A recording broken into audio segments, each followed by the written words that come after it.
もしゼロに戻るならば全てを捨てていくから最後の日が来るまでどこまでも逆らい自由になれ過ぎ去った時間を巻き戻すとしても君がいる場所まで何度でも前に迷いを断ち切り逃げないで自分と向き合え聞こえるよ君の声光届かぬ場所でも遥か彼方まで天を目指して真実を知ることが後悔なく生きることさらを目指して白い世界へ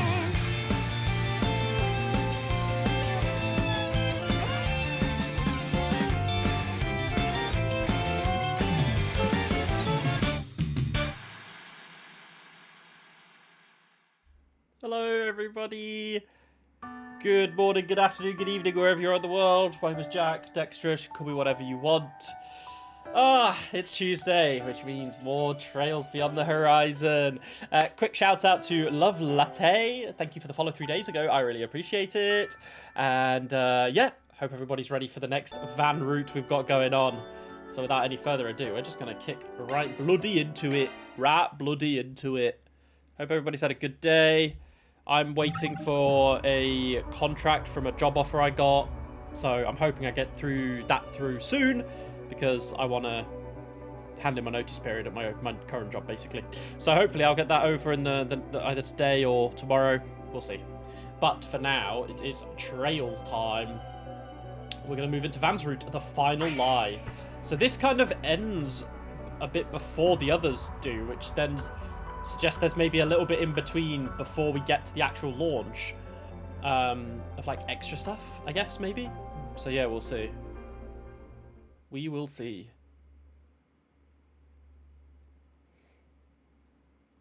All right, here we go. Launch day.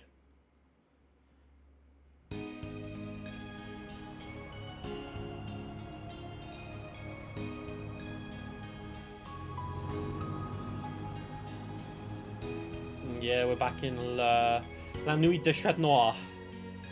Hey, gang. 昨べ伝えた通り、我々ヘイユエはこのままアンカービルを離れることになります。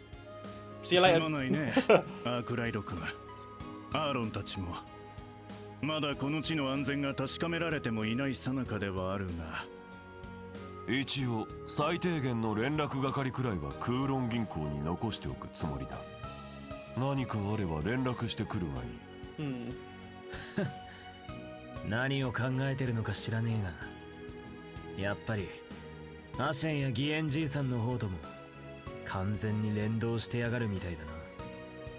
ええ、この状況でかつての先代が現れたのがしかと確認できたこと、それとお二方による見届けも合わせて我々も一丸となる必要がありまして。君たちと連携したいのも確かだが、まずはヘイユエとして力を合 Well, わ I せ hope る必要 everybody, があ hope る。 everybody's been doing good. I've been doing good myself. Been 状 enjoying. 況が定まり次第、必ず力にな I've ろう。 played so much Fire Emblem Three Houses on my それだ Switch. けは覚えておいてほしい。I got a Satisfy like Switch like grip holder, I guess you can call it. Makes it so much better in handheld mode. Holy shit, it's crazy. So I've been enjoying that in bed. Playing some Fire Emblem. I think I've already got like 30 hours in it since I got it. I also picked up Crimson Desert. I've been having a lot of fun with that, as mentioned in the Discord. Obviously all the gacha games, all the normal stuff. So yeah, and then obviously we've got Trails on top. So I've been enjoying a lot of games. Hope you guys have as well. We're coming to the end of Trails for now, at least. So we'll need to think about what to play next. So I know there'll be some, or I already know I've had some suggestions, and yeah, keep them coming. We'll have to see. But for now, we're enjoying Trails, obviously. あんたにそう言われちまったらな。Yeah, I mean, I think I trust Fan a little bit more than Sao. Sao. Let's not lie. すぐにでも連絡させてもらうぜ。代わりの助っ人も見込んでいるんで、どうか気にしないでください。ミラベル、あんたの方も気に病む必要はないぜ。そうは言ってもやな。なんとかギリギリまで引っ張れはしたけど、現地サポートに来て解決に立ち会えへんなんて、SC としてじくじたるもんがあるっちゅうか。We know you'll come through when is needed, それ Mirabelle. を言うなら MK が総力を挙げている状況に付き合えない私も同じでしょう。 Hug! Oh, どうか Rosette. 気をつけてミラベル。 I feel like that's quite big that Mirabelle's the one... sorry, Rosette's the one initiating the hug. リゼットせやな。 Say it now. お兄ちゃんの方にもよろしく伝えておいてください。 Yeah, big bro. ああ、もちろんや。ペリちゃんにみんなもくれぐれも気をつけてな。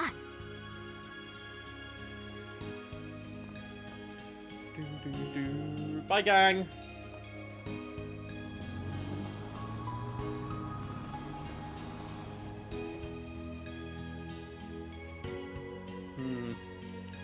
It seems like Heiue and Marduk are forming a united front ahead of the launch. I know Aaron was kept in the dark, but I'm assuming you don't have any insider info either, right? The extent of my knowledge is that we're to provide the presidential office with our full support today. Their summoning Mirabelle denotes their intent to utilize every available resource to ensure the program's success. Ugh, okay, even if I don't know even if I don't know where sending Hermes into space should fall on the importance scale, we're dealing with these super strong mass guys, including people who should be dead. This isn't a small potatoes kind of thing. Yeah, this is a bit wild. Yeah, no kidding. And speaking of them, we still don't know who some of the members are. True. After seeing last night's wacky-ass lineup, the possibilities are damn near infinite. Yeah, so there's two more we don't know, right? Although we can maybe assume that one of them is... well, we saw Ariok and Olympia. The Jaeger one is probably going to be Ferry's sister. And then Ida, right? And then the other one, I don't know. I can't remember if I had a thought process on it, but yeah. Whether they're real or not is something we've yet to determine. At any rate, it sounds as though everything in Longlai, as well as another area, is at last coming to a crescendo. Yeah, we got the couple, we got the gangs in Krail as well as Kunlun. Holy moly. We've little choice but to leave those matters in their hands, as ours will be full in dealing with our own predicament. Focus on the obstacle that lie ahead, and settle this using your signature Spriggan style. Yeah, that's the plan. While people in the real world and underworld are going to be going about their lives, these mass bozos are trying to pull something in the gap between them. And the fixers who operate in that space, we're going to be the only ones up to the task of unmasking their true goals and identities. Since Agnes isn't here, we got to give 110%. I don't want her or anyone else worrying a second longer, so let's give this our all. Van, right, I can get behind that. The same here. I imagine Agnes is having it rough, so I want nothing more to put her mind at ease. I'll put in triple the effort so we can wrap this up. That would be for the best, yes. Although Miss Bright is by her side, she's likely anxious about the announcement. Oh, yeah. If I said I wasn't totally shocked by that bombshell, I'd be a big fat liar. I mean, who would have thought that Agnes... Wait, did you already know this, Jack? Ah, well, I might have sniffed it out after swapping notes with Dingo and Bamati. Crazy to think that little Missy was the daughter of the president of Calvert and the great-granddaughter of C. Epstein. Have to imagine the hole left by her and Ren has to be as wide as Lemuria itself. You guys gonna be alright? Between the Almada and Crimson Beast cases, Agnes was your master key to resolving them, wasn't she? Kinda, yeah. That four-eyed desk jockey was talking like the CID might seize the Genesis themselves. Ugh, I'm being cautious when mass people are goals are a giant question mark, but still. Yeah. It's a little fucky uppy right now. A little loco moco. アニエスお嬢さん、グラムハード閣下からの伝言です。So we're gonna see the past 今 little 夜 part 中 at the にイ end. ーディスに帰還、寮ではなく大統領府に泊まって明日の打ち上げセレモニーに出席し、大統領令嬢としての立場を披露するように。何？ Yeah, so Jack was the only one who didn't act surprised there. ちょっと待ってください、キンケイドさん。そんないきなりさすがに勝手すぎるんじゃないですか。Ren's already locked the fuck in. ルネ、そっちの事情は知らんが、頭越しってのはやめてもらおうか。バイトとはいえうちで雇ってる従業員。Hey, Rexel, how you doing, bud? まずは俺に話を通すのが先じゃねえか。 How are you doing, bud? Good to see you. It's going good today, yeah. Tired as always, busy as always. Looking forward to playing Trails, waiting for this new contract to come through, which is kind of stressing me out. Because in my head, I'm like, they verbally gave me the job offer, right? And but I'm not handling my notice until I get the contract, right? Which is pretty normal. They said they'd send it to me like today, but I haven't had it. But they are on American time, so I could get it between now and like 11 p.m. basically. But I've emailed them chasing up, sort of asking for a ETA, but I haven't had a response yet. So that's kind of stressing me out, but I'm sure it'll be fine. You know, they verbally offered me the role. I just want the contract basically before I hand in my current notice at my current job. So yeah, hoping I can get the ball rolling on that basically by the end of the week. Pretty much is probably my crux really. I mean, I don't have an issue with it being longer, but obviously any longer time where I've not handed in my notice just means my period of work at my current place would last longer than maybe they want me to. You know the feeling? Yeah. I'm glad you're okay though. Thanks for stopping by, man. How have you been up? What have you been up to rather in the past over the weekend, really?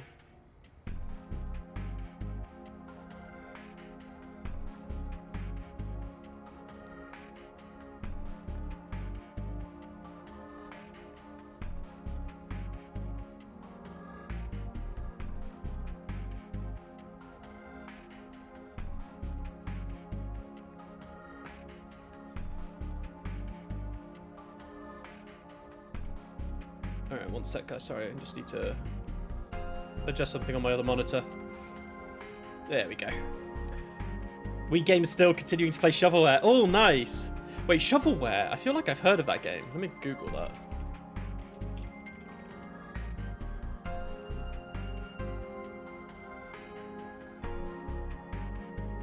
Oh wait, Shovelware is isn't that like, it's not an actual game, it's like a saying, right? Isn't Shovelware like games that you can finish in like 5 minutes? Yeah, terribly poorly made. Yeah, I thought so. I feel like I'd heard that before, but I don't know why, but Shovelware also sounds like a game. Maybe I was thinking of Shovel Knight. I feel like Shovel Knight's a game. バンさん、それは失礼。アークライド所長。 Yeah, you should be. だが国家元首の身内をこのような状況に留めるリスクについても理解しているはずだな。それを押しても彼女に残ってほしい。個人的な理由があるならば話は別だが。Piece of shit, bro.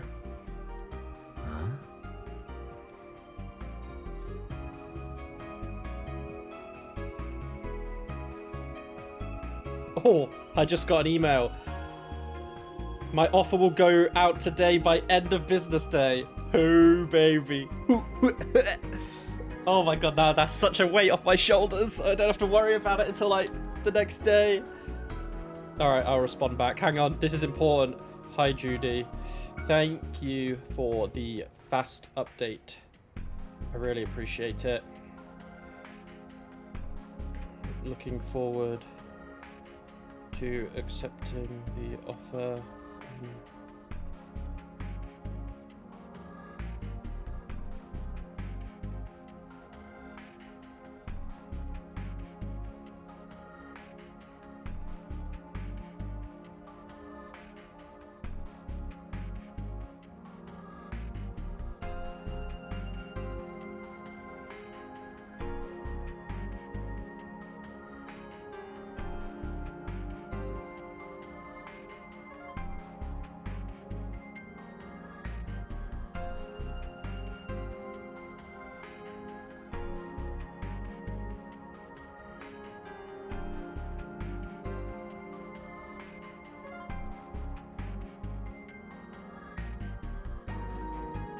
Alright, fab. Oh my god, I can just lock the fuck in.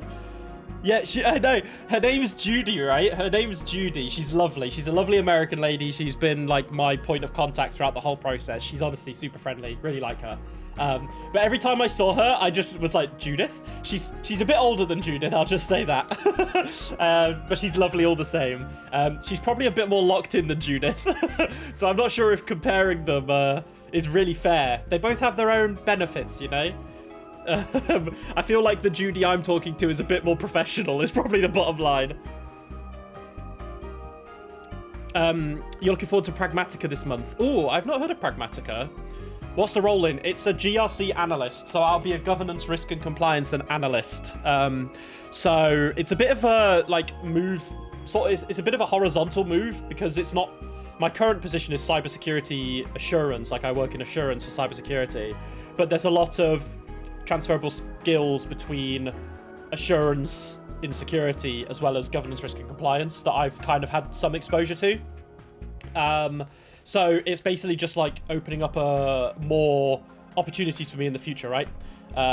So I've had governance experience, I've had risk experience and compliance experience, basically. But they just, neither of them were really my main area of focus in the current position, but I've had experience with them, so they kind of snapped my hand off when I sort of came to them, and it felt like a very smooth interview process, which was fantastic.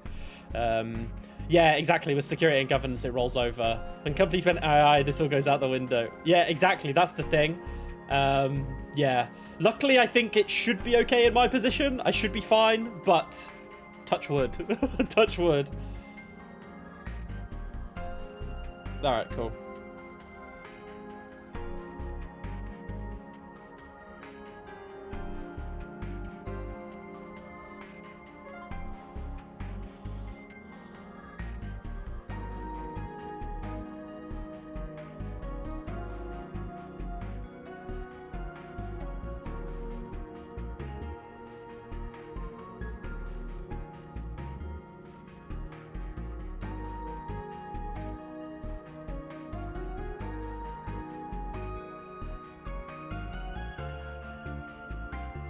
Alright, cool. So I should be getting my contract at the end of today. Well, end of their office day.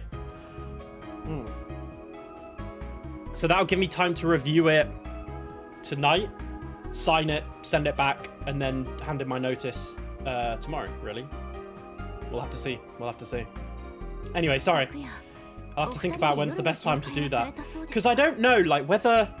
Should I sign the contract? Because it's my first new job since I've been at this current one. So I've been in this role for the last 5 years. So do I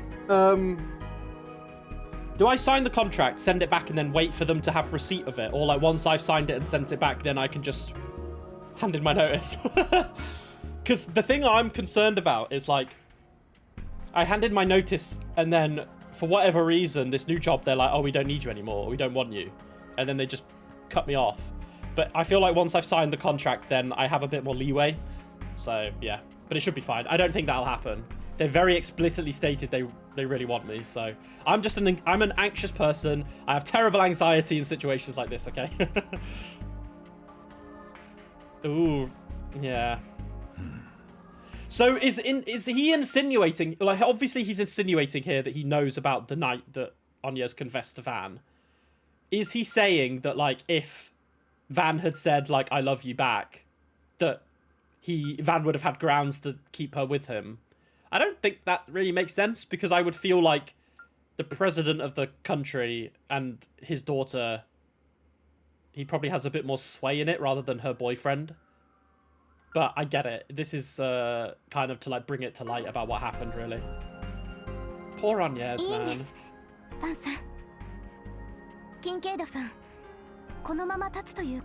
Oh, and I guess we're going to see Ren. Ren's going to be like, oh, I'm going with you. Oh, Ren, please. Just absolutely word violate Kincaid. Please, girl. You did it in Daybreak 1, when you basically said, like, oh, I'm a PhD holder and all that shit. Can we do it to Kincaid as well, please?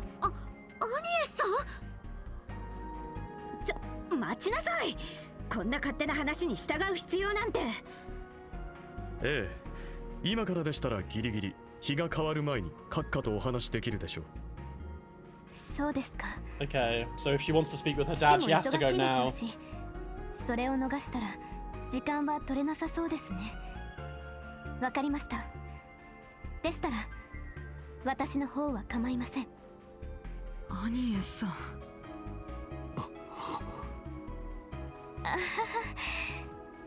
助手1号。 No, I hate this because it makes me feel so bad. I hate when Agnes is so like, when she's not mincing her words, that's not the right way of putting it, but like when she hides how she truly feels with this words, because like you can tell how upset she is about this situation, and she's like, haha, I turned out to be such a shit employee, right? And it's like, what can you say to that really? Because you can't, you know, she's like just putting herself down. 途中で抜けることになってしまってごめんなさい。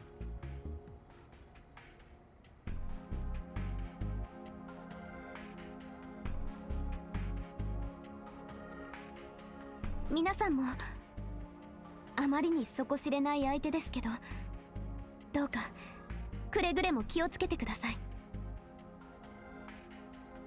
Come on, Ren. Oh, did she give it to us? No, Kincaid's gonna reject this, isn't he? Yeah. Nah, bro. I fucking don't like this. Bro, it's been with us for 3 fucking games, you dipshit. And it hasn't been stolen once. Yes, the other Genesis got stolen, but Agnes' original one never did. So how about you suck your fucking dick and get your ass out of here, okay? We can look after it. Yeah, man, nah. I just hate Kincaid. I don't think Kincaid is a bad character by any means, right? I don't think he's like poorly written or like anything like that, right? I just hate his fucking guts. I just hate him. Like, I don't care about him as a character. I just dislike him to his core. I don't know. I'm sorry. Yeah, Nadia hates him too. That's why Nadia's my goat. You like him? What do you like about him? Do you mind me asking? Like, I'm not gonna debate or reason. I'm not gonna try and change your mind or anything. I think you know why I don't like him, Raxor. But I'm curious why you do like him. Like, what's there? I mean, maybe you like him because of, not, is recency bias the right word? Like, because you finished the game, right? So maybe something happens between now and the end of the game, which would maybe improve my view of him. I don't know. You like his snark and he has a genuine friendship. I don't know.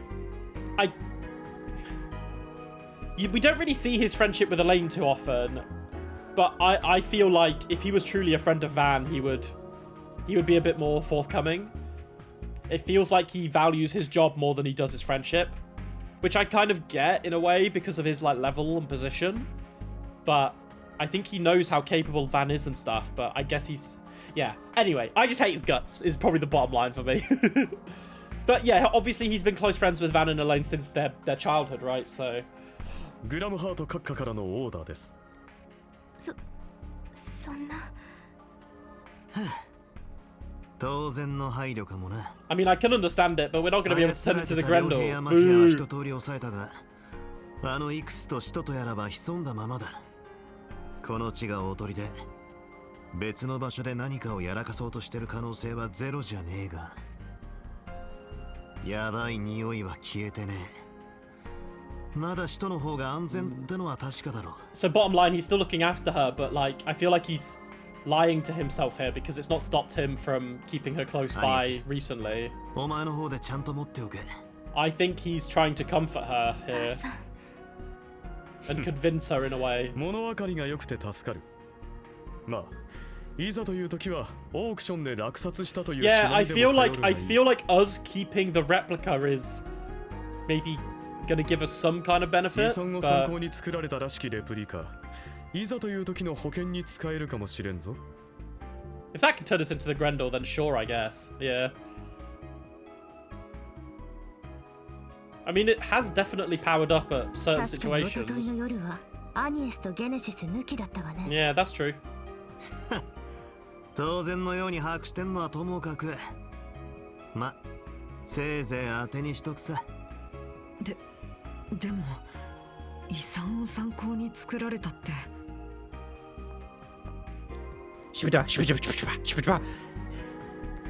Kincaid's aide. Sir, you are a そろそろ dickhead. 乗ってください。 Yes, he's ダ right. スワニ警部あとはお任せします。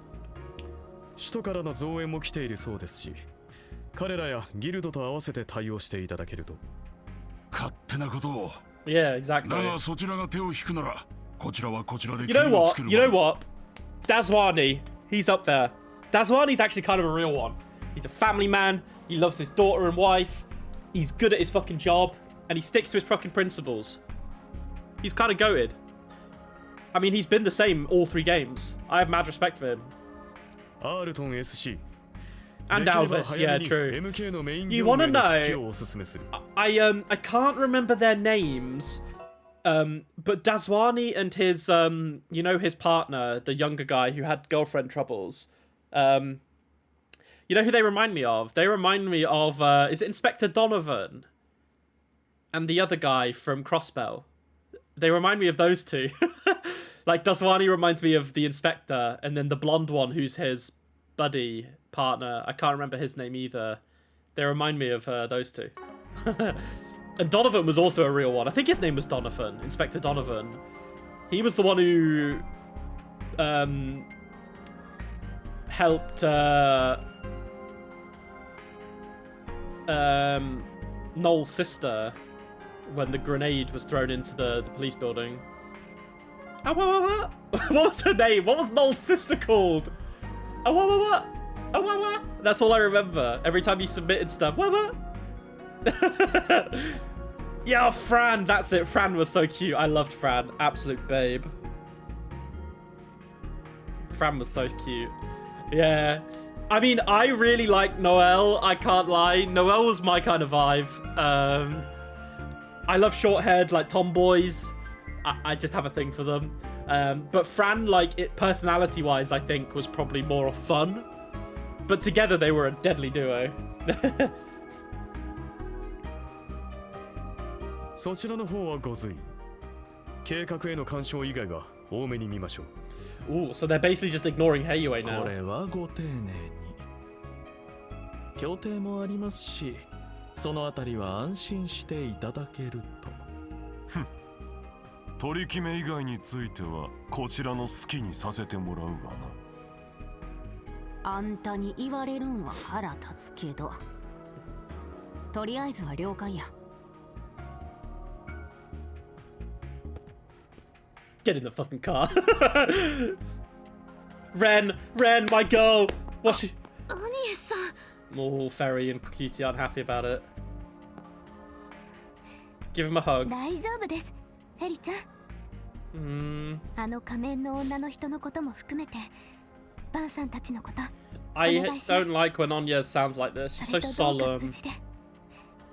すぐにでも首都で再会しましょうね。わかりました。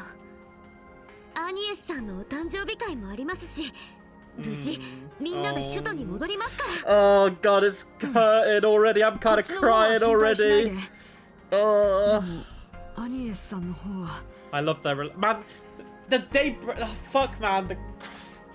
The fucking Calvert cast is so goated. Holy shit. I love all of them. 正直どうしてこんなタイミングでってのは。唐突なお披露目といい、いささかうろんであるのは確かだな。It's probably the strongest point of Trails, isn't it? Is their characters. You get so attached over the course of the sagas that you're playing them in, or yeah, I don't know. It's crazy, crazy. ああ、 I love these guys. あんたの助太刀にしても手配していた車についてもな。確かに少々手際がよろしすぎる印象かと。だったら Red. せめて私は付き合わせてもらおうかしら。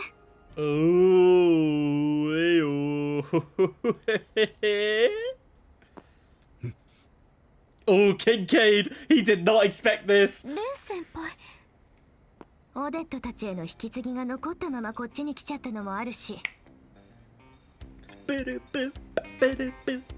My fucking queen. 明日予定通り助っ人 I が来るな can't. ら Oh, I 戦 need 略 to. 的にはなんとかなるんじゃないかしら。 I need to start reaching out to tattoo artists. I have an idea for a Ren tattoo that I want, so I'm gonna see what I can get done. I need to start getting some artwork ideas back because I want the Ren tattoo to be my first one, so.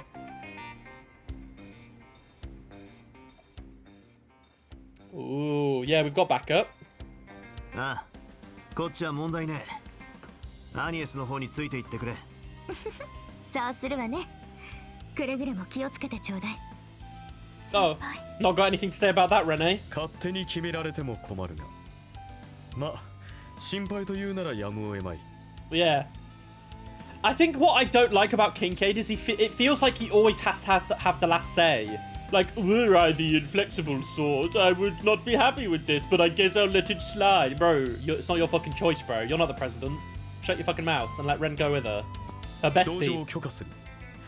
席に余裕があるから他に希望者がいれば検討するが。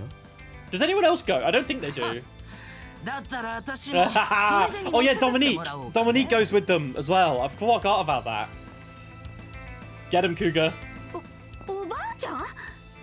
ドミニク殿。She's sussing something out. あなたがですか。しかし Why? 一体どう He's して literally just like, why? あんたらじゃないが今夜こっちに寄ったのはあくまでイレギュラーでね。 The tank, yeah, literally. 私は私で首都に用事があるってだけさ。ついでに What ジ a ョー goat. ちゃんたちの見届けもさ Yeah. せてもらうよ。タクシー代も浮くってもんだしね。それともバーバーはお呼びじゃないってか？いえ、めっそうもない。Yeah, look at Jack's face. He's like, God damn.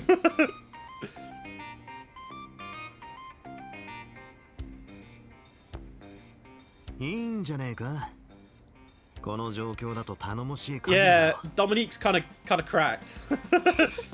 そうね。用事っていうのは少し気になるけど。登場していただけるならぜひよろしくお願いします。ドミニクさん。ああ、こっちこそだ。ああ、もう昨日から連絡がつかないと思ってたらまたいなくなるなんて。悪いねジュディス。クロエにもよろしく伝えといておくれ。ただ私はあくまで先々代。この地での蹴りはあんたがつけることだ。アークライド、シシ殿たちも決着の方はくれぐれもよろしく頼んだよ。たく裏事情も含めていずれ話を聞かせてほしいもんだが。はい、わかった。そちらもどうかよろしくお願いする。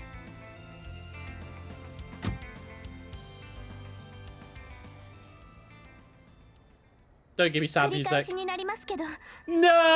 皆さんどうかくれぐれもお気をつけて。 It's the fucking main menu music.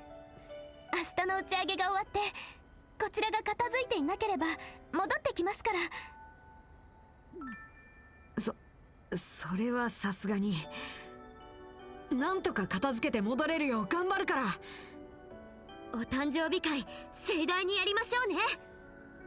ま、いい酒なんかも用意してせいぜい派手に盛り上げてやるからよ。You gotta have a good party, 未 Aaron. 成年のお祝いにお酒はささやかですがお手伝いさせていただけると。夢坊も楽しみにしてるからな。お互い無事に首都で会うとしようぜ。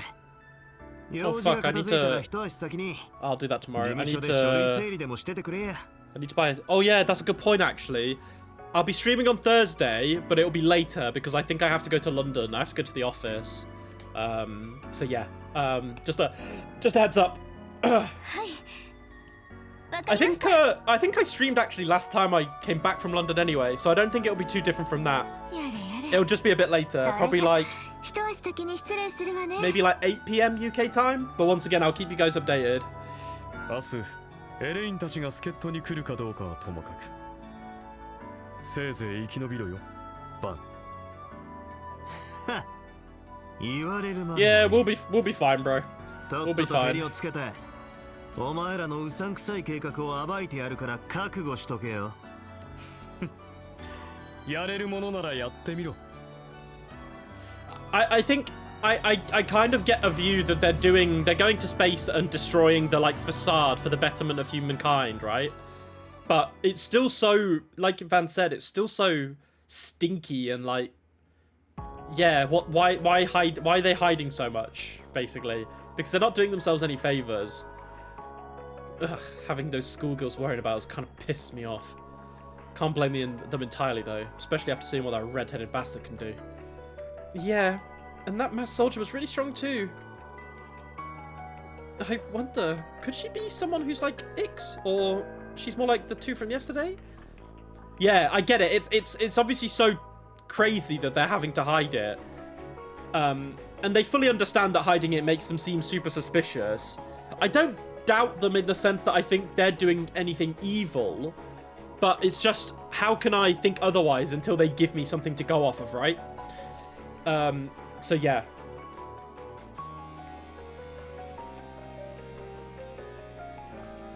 Depending on the answer, the list of possible candidates would be entirely dissimilar.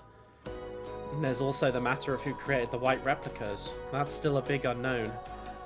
Oh, why isn't Grammy around when you need her? Calm yourself, Judith. Remember what you told me? She tasked you with settling this whole affair. Knowing that, and knowing my mother, she more than likely has a hand in all this. Her involvement could very well have begun when she received her compact all those years ago. What? Yeah, we got it from Epstein, right? Yeah, the Phantanox, right? The exterior is of modern make, but inside it's an antique ornament. It often reacts to the Genesis, including when she transforms, if I recall. Maybe there's more to why the old lady went with Agnes. Yep, because they were all made by Epstein. Fine then, as the current holder of the mantle, it's up to me to face these evildoers head on. That's my duty as the Phantom Thief Grimcat, and as a member of the Spriggan team. Heck yeah, Judith! That's cool and all, but I technically still haven't hired you on as a temp, you know. Wow, looks like another S-tier piece of intel just fell right into our laps. Yeah, that's true! Shame we can't capitalize on it, with how much of our dirty laundry they know. Yeah, true, it's like a trade-off, right? Between the President's project and the enigmatic vestiges, it's only natural for one to be in a fog. That goes with the territory. What matters is you find the path to take, as well as the means by which to reach its end. Such a thing should be decided on as a group rather than by Van alone, wouldn't you agree? And I know I told you all that we came to Anchorville because of Yorda's request. But thanks to these white replicas, and after seeing the identities of those two masked guys, I got another reason to stick around. Even if we put aside the connection that stuff has to the President's project, there's one simple truth ringing out in my mind. Sorry, I'm just going to open the back curtain because it's a bit gloomy, and I do want a little bit of light in my face. There we go. We got to put a stop to what the Apostle and Ix are planning, and drive them out of this place. Might as well unmask the Apostle and the Soldier too while we're at it.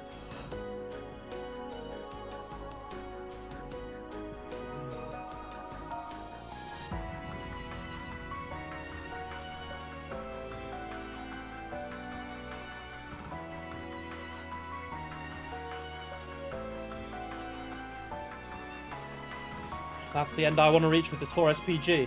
You all feel the same way? Totally. I'm down with that tactical objective. Just add we'll beat the ever-loving shit out of them to it, and I'm game. I have no objections myself. We may even be able to confirm the origins of the white replicas. This falls in line with my crisis management duties. I'll aid you to the fullest.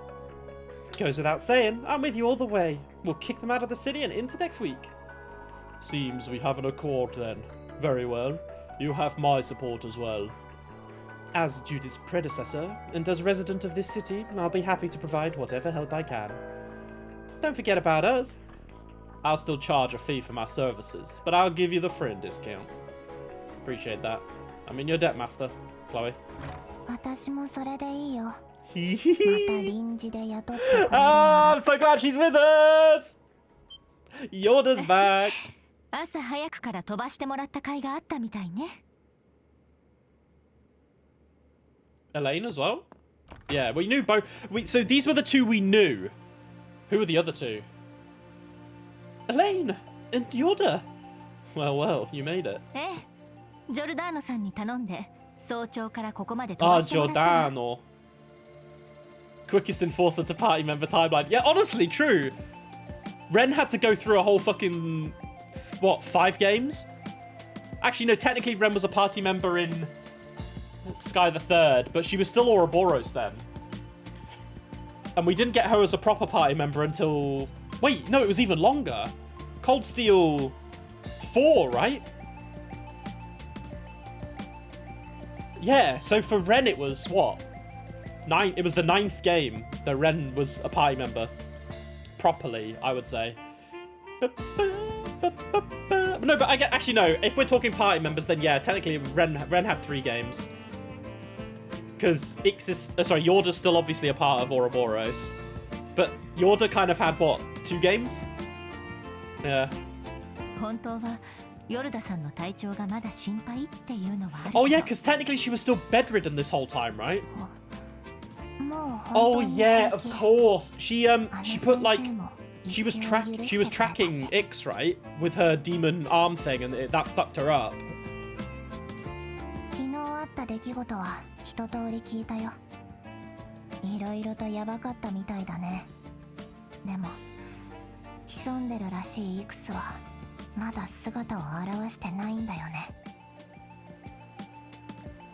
Yeah, wouldn't make sense for him to bail after he lured us here in the first place.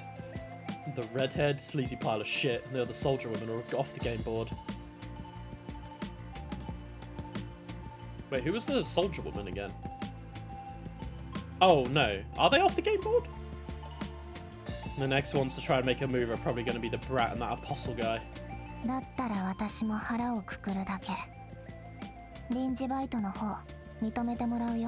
Do I want... Yeah, I'll put her in the pie. I still love how she calls Ren senpai. It's so fucking cute. Yeah, they did. That reminds me. Didn't you call them last night, man? Yeah, we didn't get to talk for long. Oh,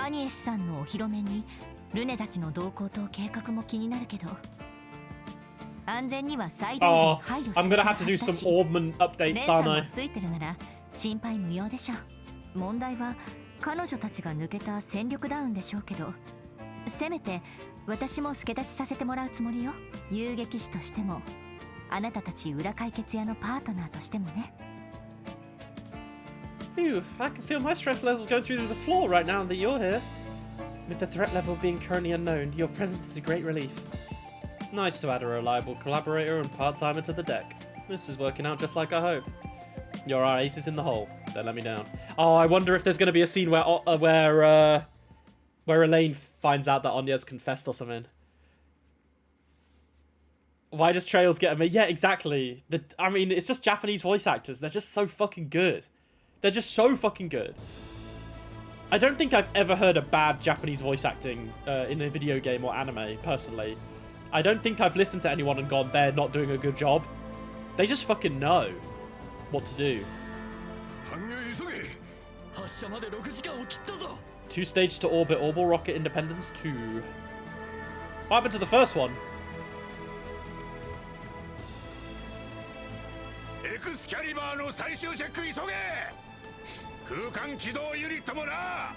When you try and get someone doing those extremely high-pitched squeaky sounds. Maybe, yeah.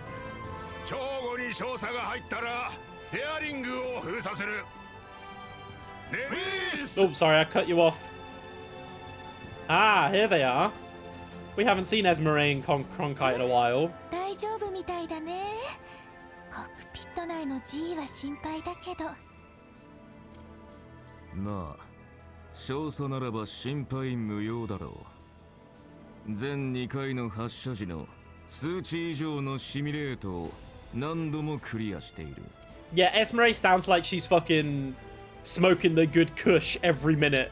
She's just like, oh my god, I'm getting nervous. She just takes a hit of the blunt. Honestly though, I wish I could be that lax in life, you know. Same with Nadia. Nadia kind of has that vibe as well. Just does not give a fuck.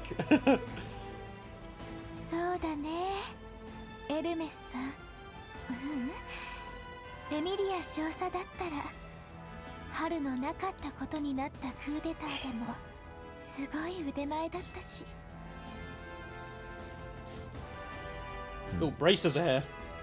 カトルにハミルトン先生のことか。I wonder if they know. 考えてみればあの事件ではみんな一緒だったんだなって。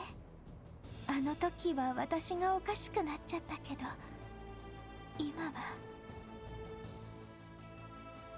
Wait, バ damn. トル君は首都から離れて危ないところに飛び込んでるみたいだし、博士とは連絡がつかないところか非公式に手配されたかもしれない。 She might be a wanted criminal, okay. Where did they get the inclination that she might be? Like, how did they find that out? それにヤン兄さんが設計したっていう秘密フェーズに属したあのハッチって。 Oh, what if the rocket is just a fucking diversion? And this fucking secret thing is the... Oh. お前の領分ではない。打ち上げ後の少佐の生命維持サポートに専念することだ。お前もカトレもハミルトン先生も無論私もそれぞれの道を行くだけだろう。あくまでこの計画についてはな、先生の安否の改めての確認やもう一つの件については話が別だ。 Dealing with that affair, other affair. そのためにも今は何としても計画を成功させないとね。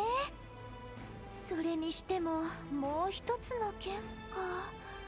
4月に打診された時は驚いちゃったけど。私もだ。あちらも同じくそろそろ最終段階に入っているはずだ。 Oh, it's Ouroboros. They're talking about Ouroboros, I think, right? The only people with plans that I really... Oh, wait, it could be... Wait, no, because... No, because Ikaruga are working with the president, so I don't think it's them. In April. The only ones that we really know of with plans are Gramha and Ouroboros. Ooh. トールズの面々も含めていろいろとお騒がせしちゃってるみたいだけど、外野はともかく航空宇宙軍、そして私も自分の仕事をするだけよ。 Oh my god, I'm fucking stressing out right now. 運び屋としてもね。その息よ、エルメスちゃん。 Bermotti. どうか無事で。ちゃんと帰還したら新作カクテルをご馳走させてちょうだい。ええ、楽しみにしてるわ。 You know, I just had a thought, like, just imagine what it would have been like for Neil Armstrong and the crew to be like the first people in space and on the moon. Like, how fucking... Wait, were they the first people in space? I know they were the first people on the moon. But just imagine, in this instance, being the first person going up into space. That's fucking crazy. I would just be fucking throwing up. I'd be so nervous. I would just be hurling. Yeah, so this is beyond the Kunlun Pass, right? So that's where Reen and Co were, on the top of that ridge. Oh,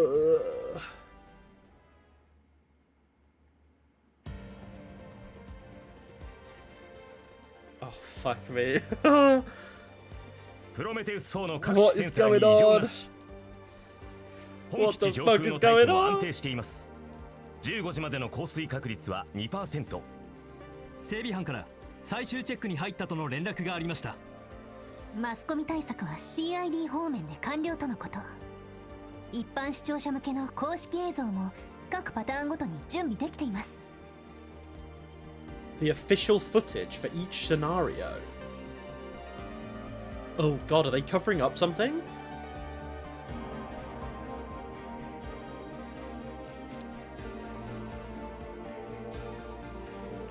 Zeku 宇宙軍基地ハーリングです。おはようございます。おはようございます。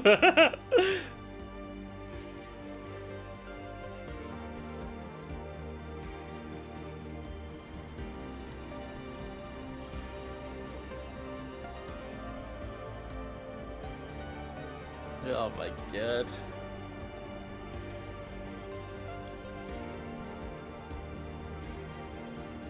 本日人に○○にはエミリア・ハーリング少佐も搭乗機にスタンバイ。アンサラーも含めた全工程準備が完了。帝国通りに最終フェーズを開始できる見込みです。 Including for the answerers? What does that even mean? 了解した。ありがとうございます。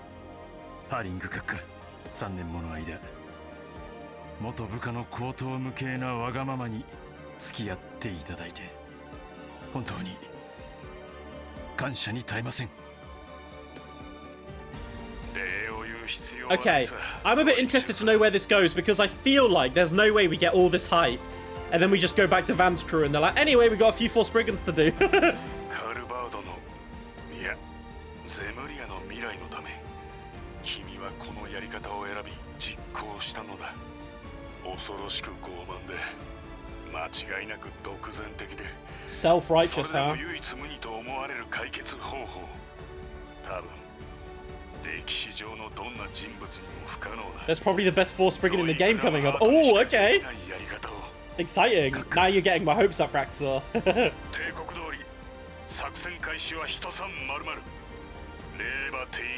Ichi-san, maru-maru. To be honest, I don't think any routes have disappointed, really. 2時間前には自分も地下コントロールセンターに What was the one that people said they didn't like the most? Was it the Reen and Crow one where they fought Hermes? I think a lot of people, I think I remember you guys saying that a lot of people didn't like that one when I did it. I don't know why, it was fun. Every one has been a banger though.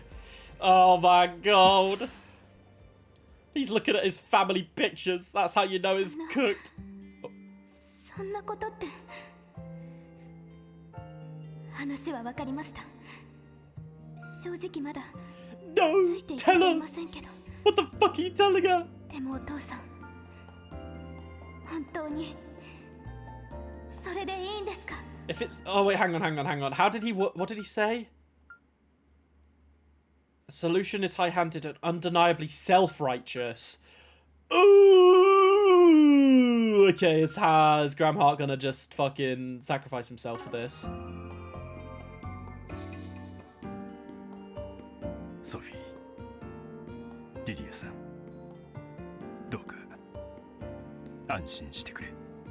決して世界を終わらせはしない。共和国大統領としても、一ゼムリア人としても、そして何よりただの一人の父親として必ずや娘の未来をつなぎ止めてみせる。 Alright, I fuck with that, Grandma. I fuck with that. Anything and everything for Onyas, I fuck with that. How long will it be before I start shouting my president? I can't wait to. If he does some fucking baller thing, I'm screaming my president. I'll join you guys in the ranks of the Graham Hart fan club. I've never disliked him though. He's just always been a bit weird. It's been quite difficult to get a grasp on exactly what. She's like, oh my god, it's fucking Elaine. It's the Sword Maiden.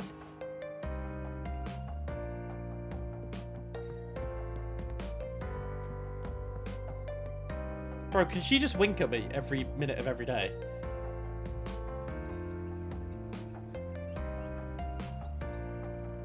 Well, here we are, launch day. It's only morning and I can already smell the excitement in the air. And yeah, I could feel it back in Edith too. It hits weird now though, especially after what happened yesterday. It's like the people don't even remember or care that Angerville was under attack last night. There may be some form of cognitive manipulation at play. Then we better get our butts in gear. Oh, is that what the TVs are? Is it similar to the crossbell thing? Oh. Because they've kept showing those TV parts. Maybe that's what they mentioned about the CID things? The police and the guild may as well have picked up a clue or two already. Perhaps we ought to speak to them. While on the subject, did I hear you inform Dazwani that half of the experienced bracers remained here? That's right. The other half returned to Edith already. The guild and the police are prepared to work together if the need arises. That reminds me, were those two gamblers going to stay behind and gather info? It seems like it. They're working with Bamai to get intel from in and out of Calvard. I overheard Jack saying he was going to drop by Shino's. He better not be going all day drinking. If that happens, I'm pretty sure Halle will send him home in an ambulance. Oh, speaking of injured people, your Abby's still in town, right, Aaron? Damn, you went and made me remember. Ugh, even Heiwei left his ass behind. Well, he did break a leg, and they probably didn't have much choice. Wasn't he admitted to the general hospital? Yeah, and evidently they completed his treatment last night.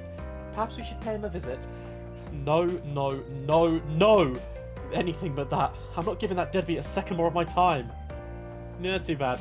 I'm thinking of adding that to our itinerary. Okay, temp part-timer. You feeling up to it? Want to do a little investigating? Sure. I can handle whatever work you throw at me.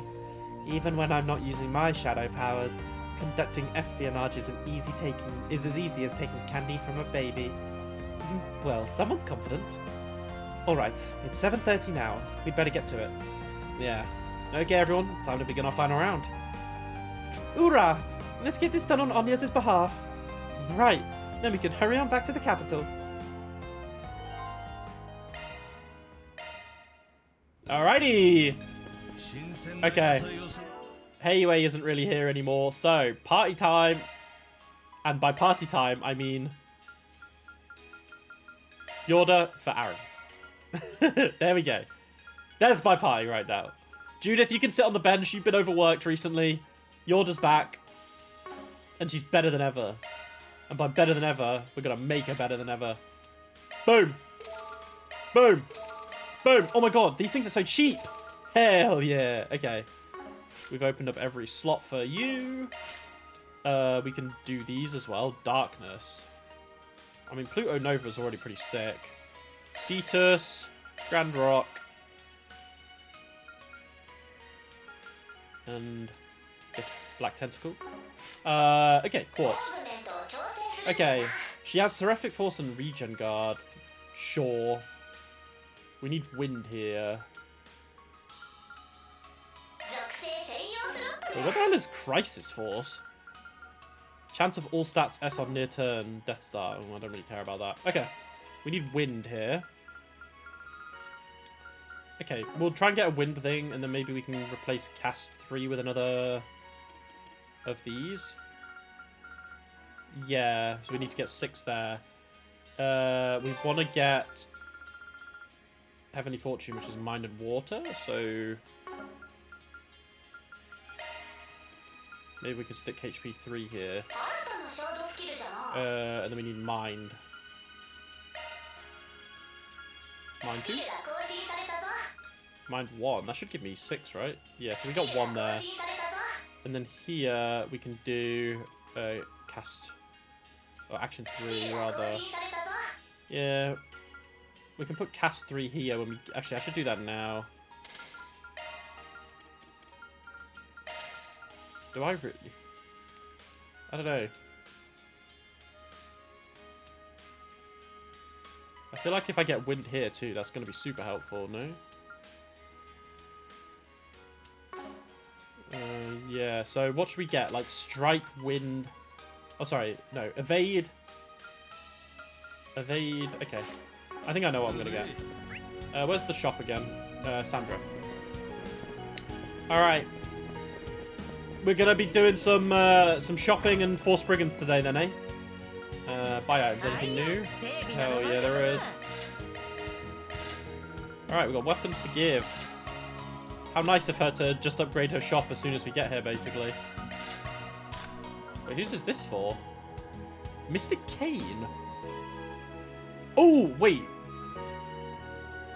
Is that Agnes? I guess it is, because I already own it. Oops, sorry, I didn't mean to press the up one there.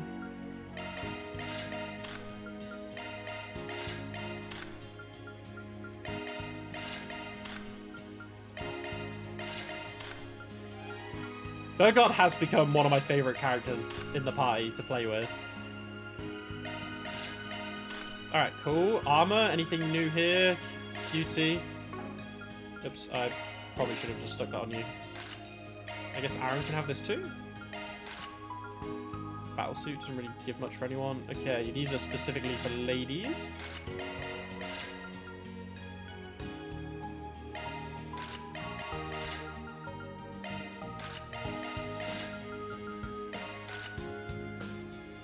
That's kind of meh. Sure, whatever. Okay, cool. That's all those done. Right, customize. Let me see what I can make. Oh no, these are all weapons. Is it? No, it's not exchange. Modify ornament. Here we go.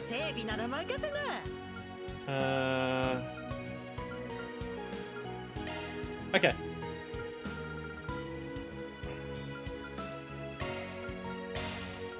So we got that. Cool. And what else did I need? Wind, right?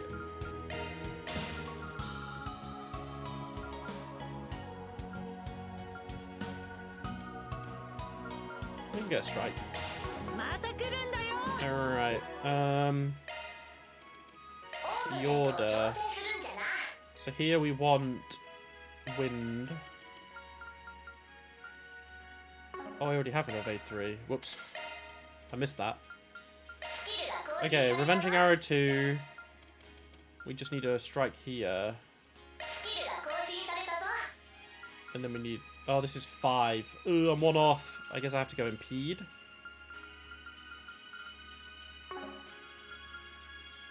What am I missing? More casts, really? Cast 2? I feel like this one can change as well.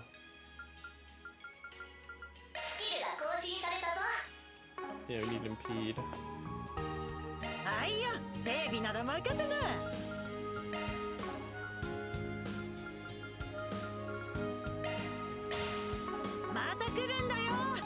Wait, she has new things still. What are we getting here? Oh, is it the upgrades? Yeah, it's all the upgrades, which I'm not really fussed with. Mata kurundayo! Sorry, I keep making you repeat the same thing, lady. Okay. Impede. Cool. I think that's looking good. We've got Heavenly Fortune 1. Judgment Feather 2, Revenging Arrow, and this is just all pure. I mean, Blind 2 is kind of point. Oh, we could stick EP in here, actually. Oh, we have EP Cut 3. Yeah, I think EP 3 here is fine. Get Fatal Lance there, too. Okay, cool. Who else do I want to... I mean, Ren's not here anymore. Okay, I should probably look to open up everyone's slots, really. Right, you know what? I'm going to do that. We're going to open up everyone's slots. Or the slots that I can open up. For now. Okay, cool. That'll give us Ferry, Yorda. Am I missing anything else right now? I don't think so. We have 1 Connect event. Oh, well, we're doing Yorda. But I feel like Shizuna's one would be kind of cool, but...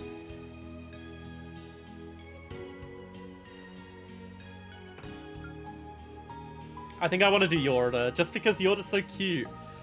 I want to do Shizuna's. Really? Alright, fine. I mean, Yorda's level 3 now already, so... Go on then, we'll do Shizuna's. Just do both. Do you mean like, do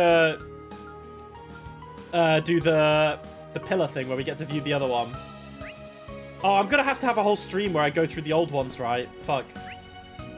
I've got so much shit to do later on. Maybe I should do both of them, you're right.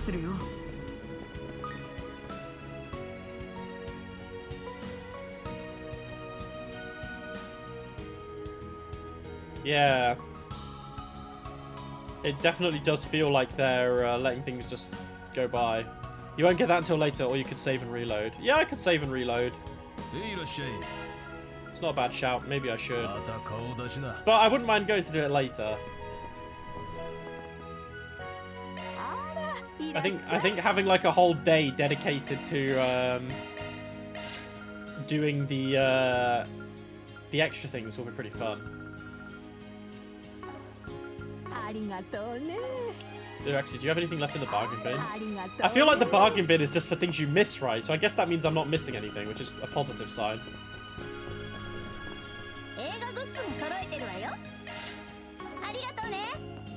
No problemo. We got the 4 Spriggans there. May as well grab it. All right, which 4 Spriggan are you gonna? Let me see if it's. According to recent intel, a strange, dangerous monster. Well, I don't think it'll be this one. Is the best 4 Spriggan in the game. The novel Sunshine Agnes is set in Anchorville. No one who knows who the author is. And speaking as a fan, I'd like to know more about them. Okay. Well, I guess that's probably the one you liked, maybe.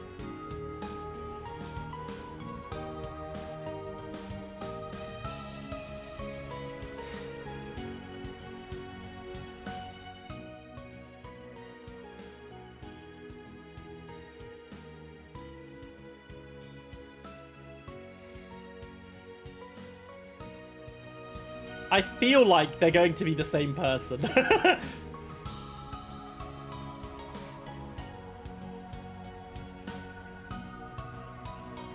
Alright.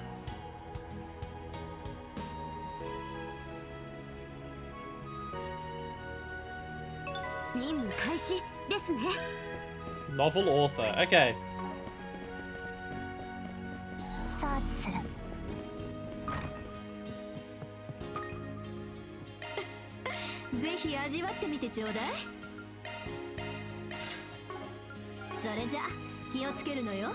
What's good, Chloe?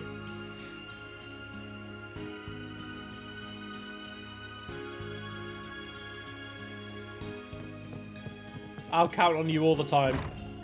The news agency. We've got only one more shop to go.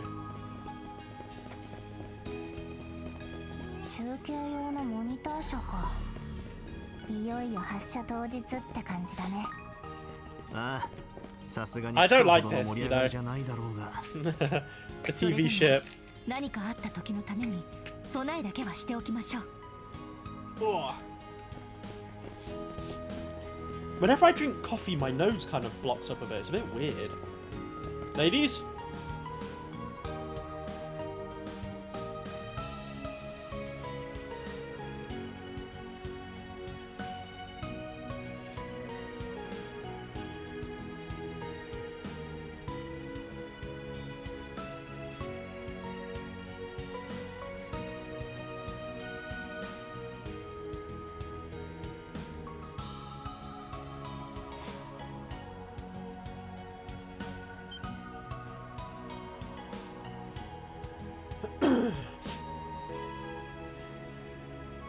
Wait, really? Ange?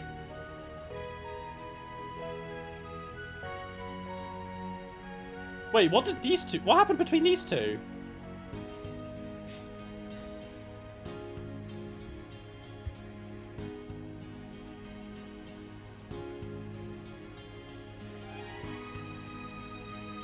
I can't remember.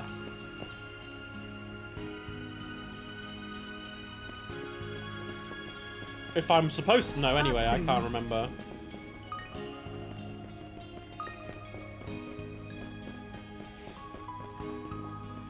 Alright, there's Jack and Halle.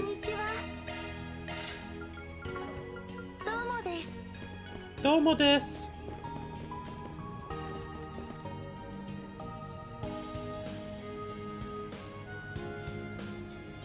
These two have been fucking setting up to date the whole time.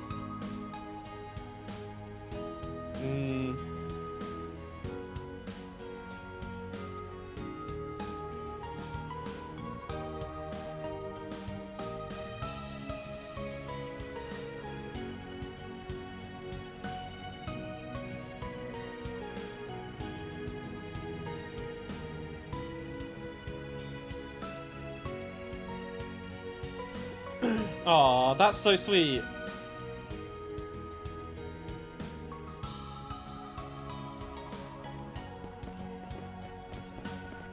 Alright. We've viewed all of these, but... who do I want to level up? I can't go with... I can't go with Yorda. That's kind of sad. Who's got the lowest? How do I check the like connection levels with everyone? Is there a way to do that? Oh, maybe it'll be in menu or the notes. Sorry, connects. Here we go. Everyone's level 3, I think, right? I mean, Yume's not.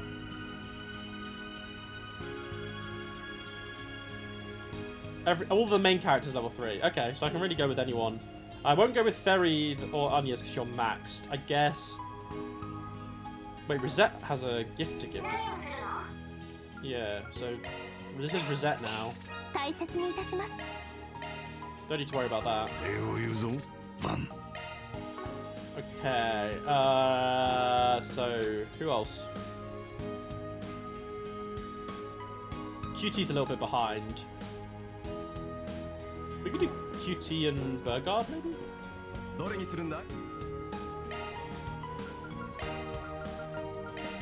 Alright. We have seen this though, so we'll skip. Next scene.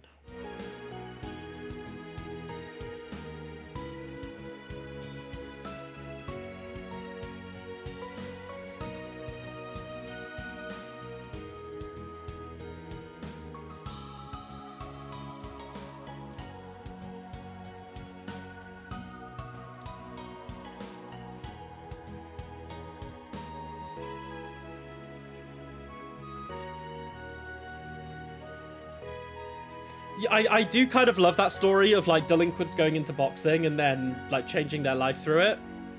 I need to watch more Hajime no Ippo. Even though he wasn't a delinquent, I love that kind of zero to hero story. What's that other one? Ashita no Joe? I've heard that one's really fucking good. I need to watch that at some point.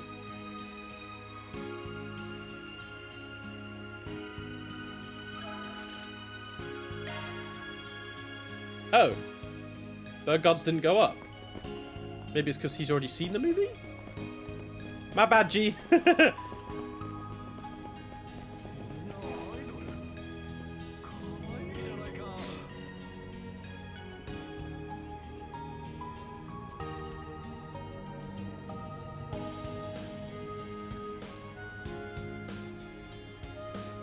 Oh, we love it. She's not drunk anymore.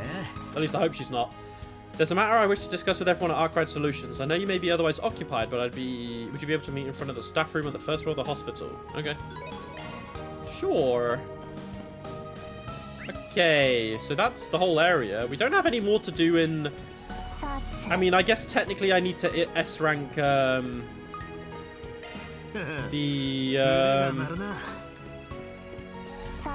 I need to S rank the Garten staff, but I don't think there'll be any more floors for the time being. Right, let's do the side quests for now then.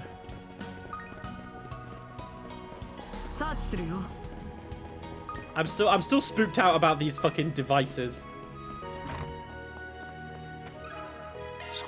Alright, let's start kicking off the Sunshine Agnes one. Oh, it was hers.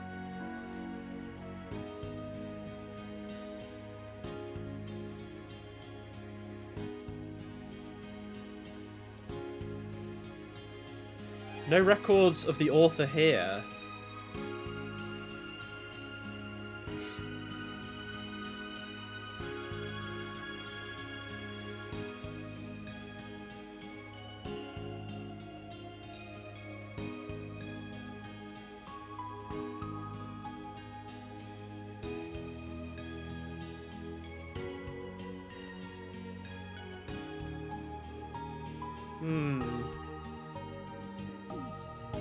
Did she only get the job here to try? That's so funny.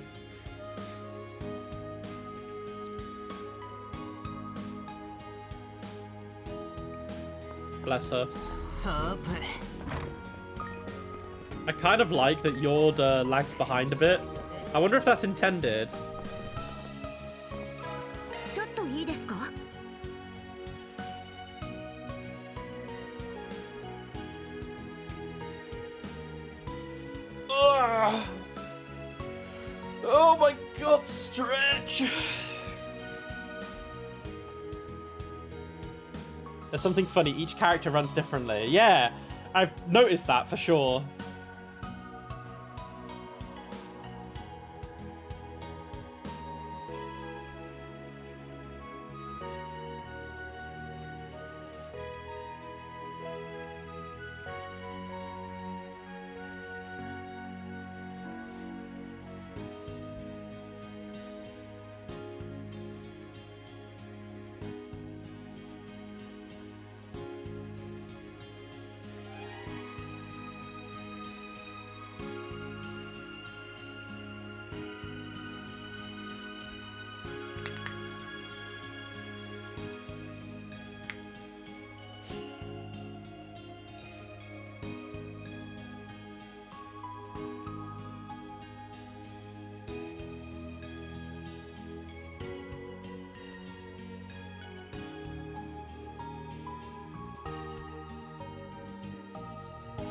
To the bar.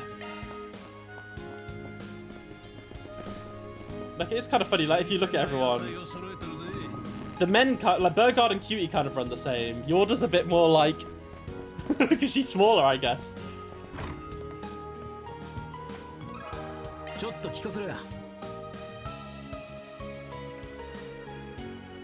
Because, yeah, I feel like pretty much everyone in Anchorville would have read it.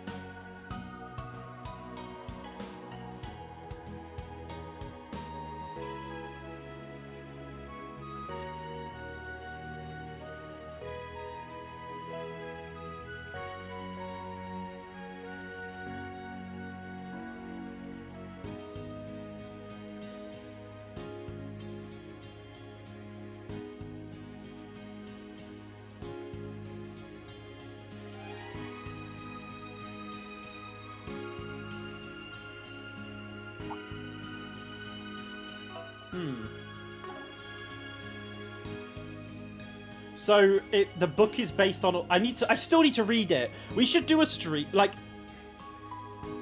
we should do a stream where I read Sunshine Agnes. Really, shouldn't we? I feel like doing it towards the. No, I've not read it. No.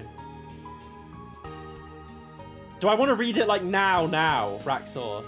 Like, do I need to read it like now? Because if I do, I will happily read it, but it would probably just take up the rest of the stream, right?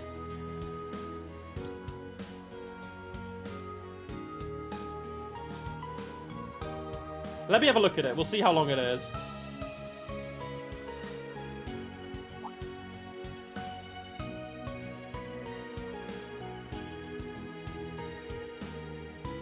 Do I have it?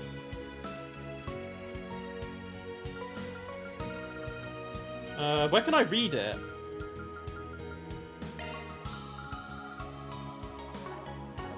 Oh, is it not available to read in the game?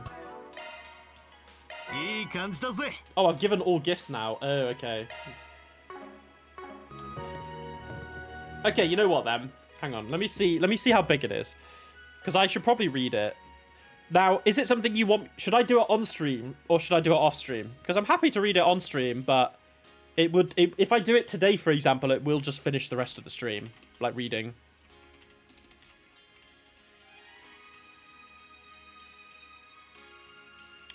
It is 14 chapters. Okay.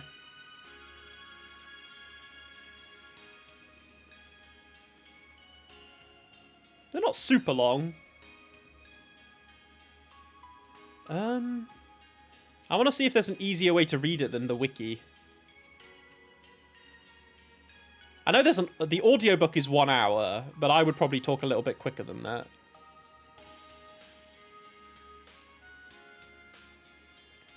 You know what? We can read it. We can read it on the wiki. Go on. Why not? Let me... If I move this over here, does that show on the stream? No, it doesn't. Okay. Do I have Azure installed? No. No. You want to know why? Because I played it on the Geofront, and I haven't bought it on Steam since it fully released. So I don't technically own Azure. Well, I do. I have the PS4 version, but I haven't got it installed.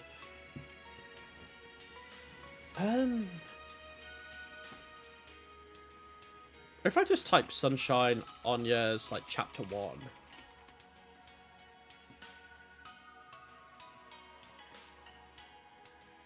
That just shows me where the locations are.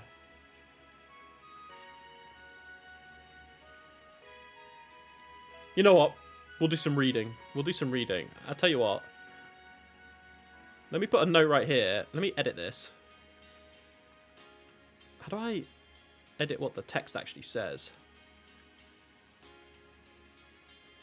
Properties, is it? Yeah, here we go.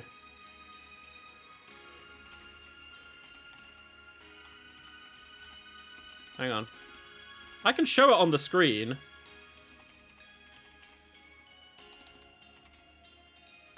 Let me, hang on.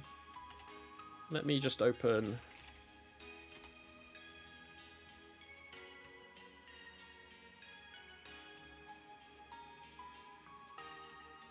I don't know which one I'm on, actually. Oh, hang on, why is this opened up in another monitor? I don't want this. What I wanted to do is this. Alright, cool. I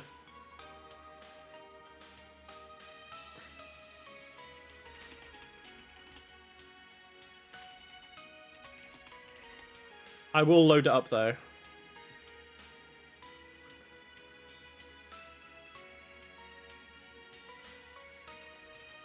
Alright. Let me load up what you sent. And we'll do some reading. Okay, yeah, so this is different to the one I was on. Alright, cool. Can I... Yeah, we can just read through the chapters here. Alright, let me... share my screen. Can I not... I need to change the side of this. The size, sorry. Arial font, text transform, vertical... Opacity, I don't care about that. How do I change the side of it? The size. There we go, 256. No, I don't care about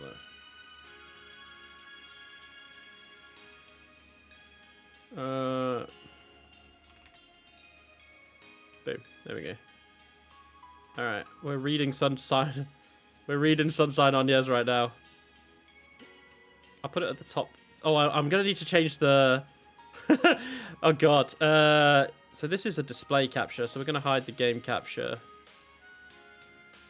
There you go. Alright, we're here. You guys can see my bookmarks and stuff. Oh, hang on. Let me just ban this botter who's potentially coming in. Cool. Alright, we're going to do some Sunshine on Yes reading, but I'm going to need to change the color. Select font. Writing. I don't care about that. How do I change the color? Oh, here we go. Color. Black. Would black work? Not really. Maybe like a red. No, not really. Orange doesn't really work either. Oh, the annoying colours at the top there. You know what, we'll just go black. And we'll move it. Oh, I didn't save it. Fuck's sake. We can put it at the bottom. I'm not good under pressure, clearly. Oh, I can do a background colour. Actually, that would be much easier.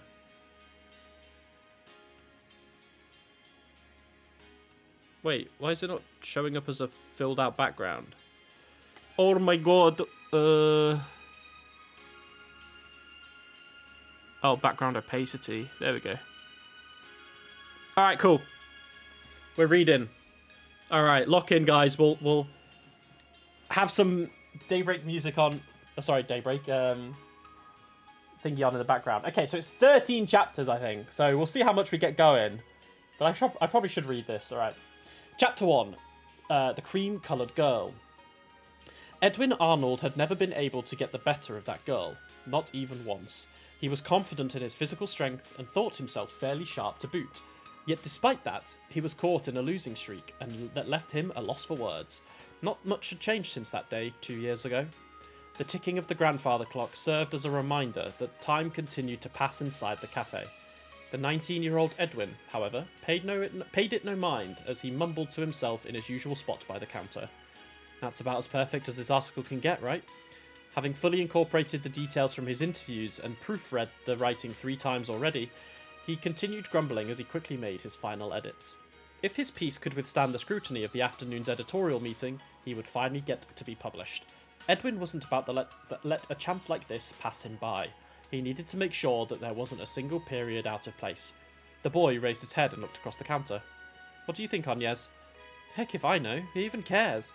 Agnes passed by with a yawn. Her curly cream blonde locks, which hadn't changed in 2 years, bounced and swayed with her every motion, as if dancing in a non-existent wind. Why'd he have to come barging in here this early in the morning? We're not even open yet, she quipped to herself as she dried the glass in her hand and placed it back in the cupboard. Come on, just look at it. I mean, please check over it. You know how rare it is for a rookie reporter like me to even get a shot at having their own column, don't you? Edwin pressed his hand together and bowed. Agnes stared down at him in silence. She had long gotten used to how much he depended on her for help, even though she was 2 years his senior. Jeez, is he annoying, she thought to herself. Nevertheless, she relented, scanning the page as she dried another glass. Impressive work, Ace. You've racked up 3 spelling mistakes. Isn't the date wrong as well? Of course, Edwin thought. He raised his red pen once more and began to make his corrections. It's not like fixing those will help much now. What? If you've got something to say, then just say it. I'm putting my all into this. Chill out. It's just a cooking column. So what? An article is an article. I guess everyone starts somewhere. Still, I'm not sure you've got what it takes to be a reporter, Ed, she grumbled to herself while he toiled away at his corrections. You're a slow writer. You have zero attention to detail, and you're a numbskull to boot. Sure, you passed the paper's preliminary exam thanks to my help, but isn't it a stretch to think you could become a real reporter? Agnes had long wondered why a terrible student like Ed would want to be a journalist. Even so, she immediately regretted speaking up as Edwin collected his draft, stood, and donned a wide smile. Whatever, being a righteous reporter's cool. He told Agnes to expect good news and bounded out the cafe, leaving the room silent, save for the chime of a bell on the door. How very Edwin, Agnes shrugged. On the counter beside her, a drowsy black cat let out a yawn. Chapter 1! Alright. A black cat, huh? I wonder if they're in Chateau Noir. Chapter 2, the Eton News Agency. What's the time? 20 to 7. We should be able to smash this out and do some more gameplay. Ankerville was a sizable city in the Republic of Calvard. Though it was smaller than the capital, it was still home to a respectable number of businesses. White streetscapes faced the mountains encircling the city, while market and harbour districts faced the river, creating a sweeping vista to behold. Rounding the corner of the market, Edwin pedalled hard on his bike, rushing down Sunset Street. The Eton News Agency, a small publication, lay just ahead. The newsroom was in a frenzy, as nearly half the staff were standing and shouting. Royce, a veteran reporter, vigorously tapped the back of his fingers against the draft, unaware of Edwin's arrival. The business editor, Clef, held a telephone to his ear, looking as if he hadn't slept all night. The copy editor, or rather editor-in-chief, Chang, nodded along with a stern expression. From what Edwin could glean, there had been a delay covering a recent traffic accident. He kept to himself, slipped into his seat, and took out his trusty, worn-out bag. Oh, my controller turned off. Well, someone's in a good mood, despite being late. The voice cut through the commotion came from Brandon, a middle-aged man with salt and pepper hair who was the editor of the culture section. Upon seeing his supervisor, Ed wasted no time, shoving his draft into Brandon's face. Today's article's perfect. Please, submit it to the editorial meeting for me. There better not be any spelling mistakes this time, unless you're looking to get scolded again. Edwin's broad smile returned. Everything's going to go great today, I guarantee it. Suddenly, one of the office's 4 phones rang. A reporter named Carly answered it while passing by. What? Carly's brow furrowed. At 5 AM? Yes. Yes. Carly waved an arm through the air. The editorial department, which then had been noisier than a train platform, fell silent. Setting down the phone, Carly turned her gaze to Chang. Mr. Chang, it seems Weber Hart is dead. Someone clapped twice, shouting, I need all the political columnists to gather around ASAP. Right, yelled the reporters, rising to their feet. That guy, huh? This is going to be a big local story.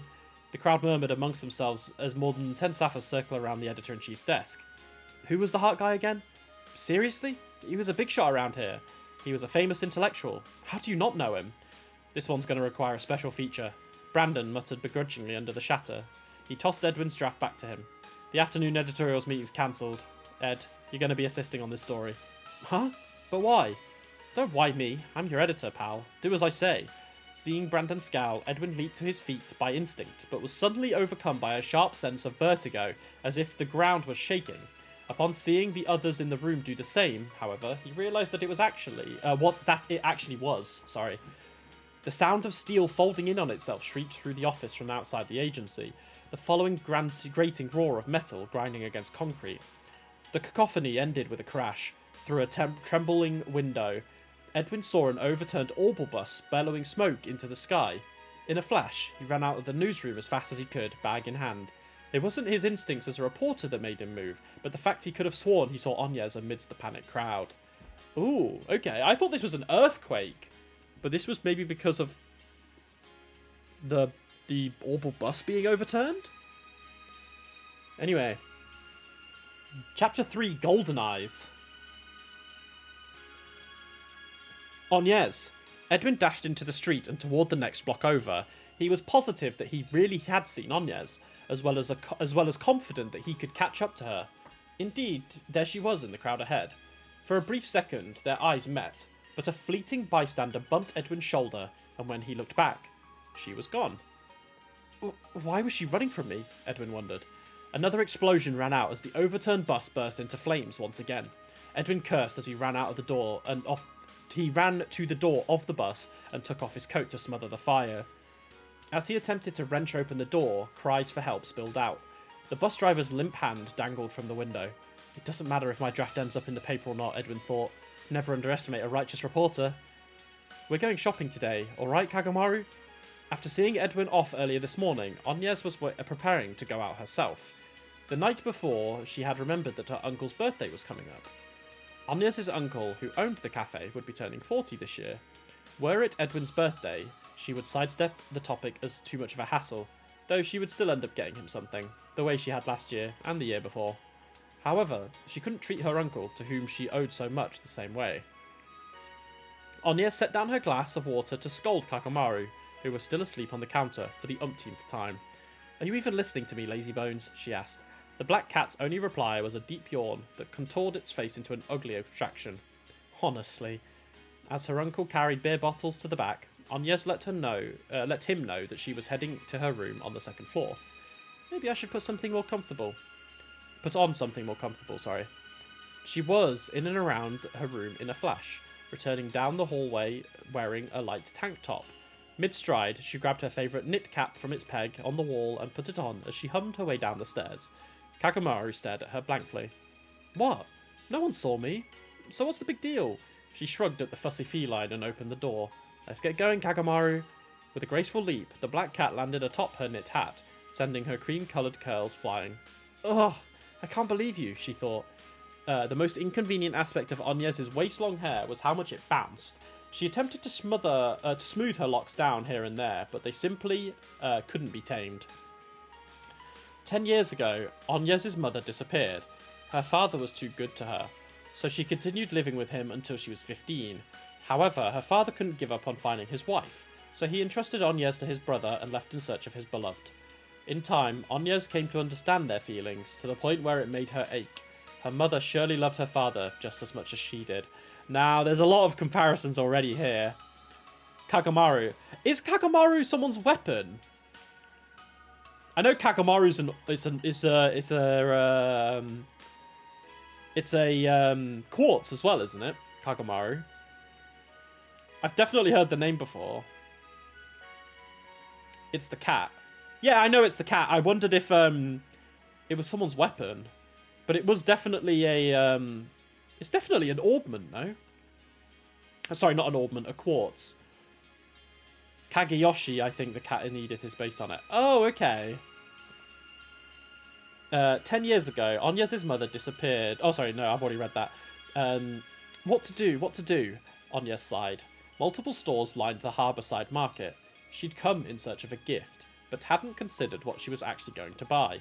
Her aside was interrupted by an Orbital bus hurtling past. Oh, sorry, she cut out. I should have just asked Uncle Earl. Her aside was interrupted by an Orbital bus hurtling past. The large bus had drifted out of its lane, hit the median, and launched into a truck going the opposite direction. Its shining green chassis glared in the sunlight. The tyres had begun to fly, twisting in odd directions. The driver must already be dead, thought Agnes as she watched the bus soar in the air. Her mind was in turmoil, yet at the same time, she'd never been more calm. Once the bus hit the ground, they would all die. From the man in the front row to the pregnant woman by the window. Kagamaru. Answering the call, the black cat opened his golden eyes. Agnes did the same. Amidst the scream of people running for their lives were 4 golden eyes glazing at the scene that had yet to unfold. Oh. Okay. Golden eyes, huh? Both the cat and Agnes. Interesting. Chapter 4, baby. A cry for justice. Edwin rescued one passenger after another. The corner market had devolved into panic in the wake of the crash. Worse still, the truck the bus had collided with had been carrying flammable materials. Edwin coughed violently as hot, thick smoke filled the air around him, searing his skin. I can't give up, Edwin thought. There are still people left inside who need me.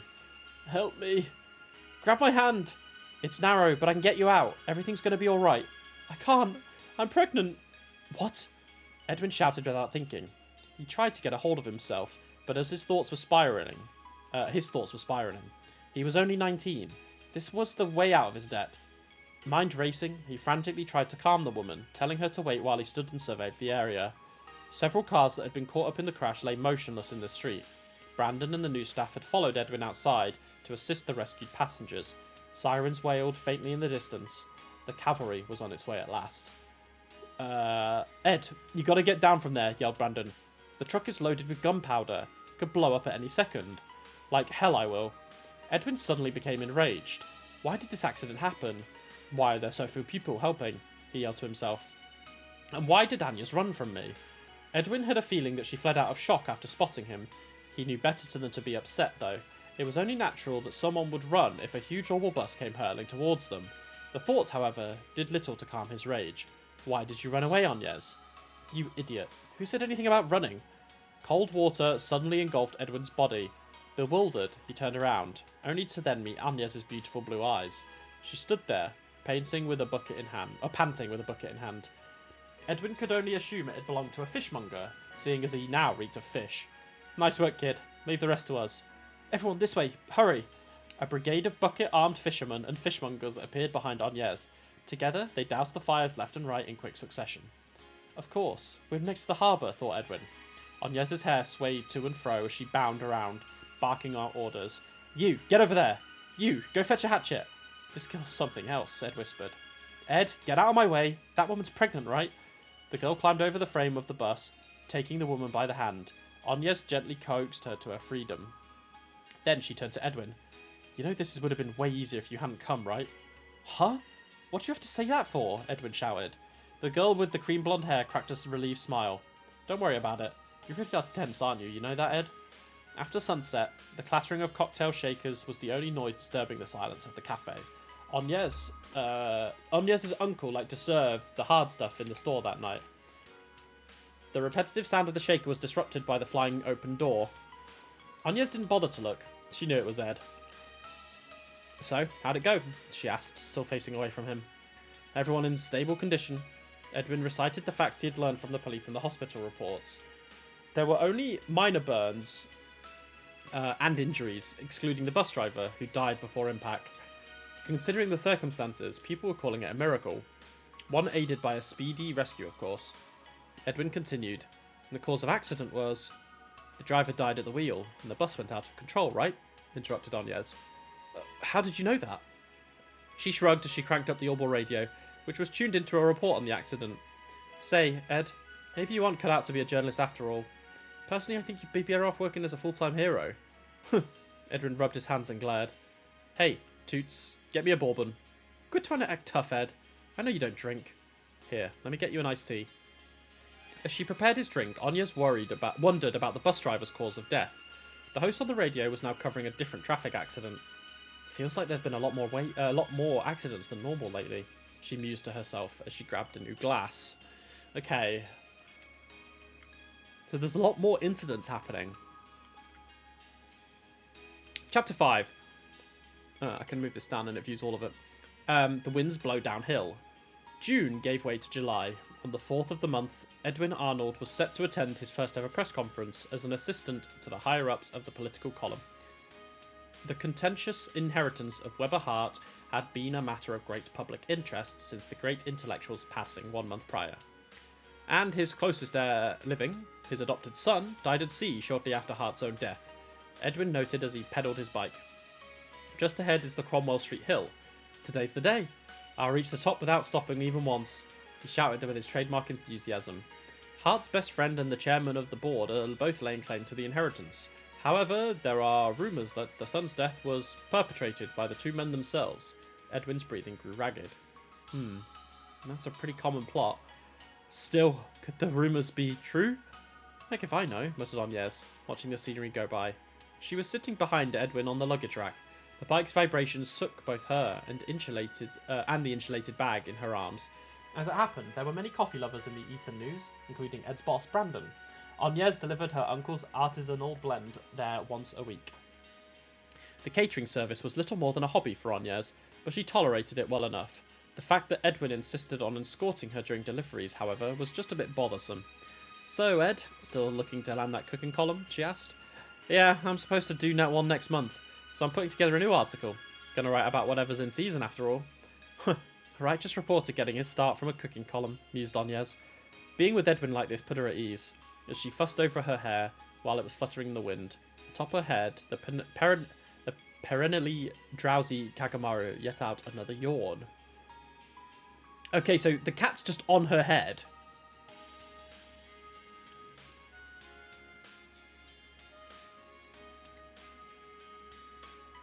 I feel like Edwin hasn't noticed the cat, suggesting that no one can see it. Unless he's just used to it. "You don't get it, do you?" Edwin tusked. "There was no shame in a cooking column. I'd be helping my readers spice up their dinner tables. If my article can make even one person's life easier..." Edwin began pedalling up the hill with all his might. Who says there isn't justice in that too?" he roared. The bicycle crested over the hill, letting gravity pull it over to the other side before propelling effortlessly down the slope. Agnes let out an astonished yelp, only for it to be drowned out by Ed's joyous cries as he picked up speed. They continued on and on, riding the rushing wind. This exhilaration Ed's feeling must be his reward for working so hard, thought Agnes. She clutched her knit hat to the head to keep it from flying, and laughed to herself before being so shocked. Ed was always looking ahead. He was always chasing after his ambitions with that one-track mind of his, sometimes to the point where it annoyed her. "About what you said back there." Sorry? I can't hear you." Agnes raised her voice to yell over the wind. "That rumour about Mr. Hart's heir being killed for the inheritance. Someone might have done it if they thought they wouldn't... Someone might have done it if they thought for sure they wouldn't get caught." Edwin nodded several times in sage understanding. "Got it. I'll ask about it in today's interview." "Jeez, where's that going to get you?" Ed was as dense and simple as they come, but that was also the reason Agnes felt so at ease around him. The reason they got along so well. She made sure he wasn't looking before grinning widely in a way she'd never shown to anyone before. Today, Edwin had made another step toward adulthood. He might stumble and make a fool of himself, but she knew he would keep pushing forward like always. She only wished she would be there to watch it herself. "Agnes!" "What?" "If something ever happens, call me, okay?" "I'm a righteous reporter after all," yelled Edwin. His laughter echoed across the clear blue sky. This is good. This is really good. Okay, so I don't think Ed can see the cat, is my first thought. And I feel like Agnes with this line here is sort of pushing him into investigating this as if she knows it, right? Like, as Agnes already knows about this being the truth. And it's like, him asking about it in the interview is not going to get him anywhere because she was kind of giving him the info to do it himself, right?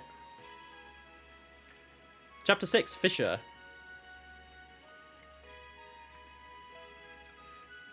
After dropping Agnes off at Eton News, Edwin was led by a group of senior reporters to the largest assembly hall in Anchorville.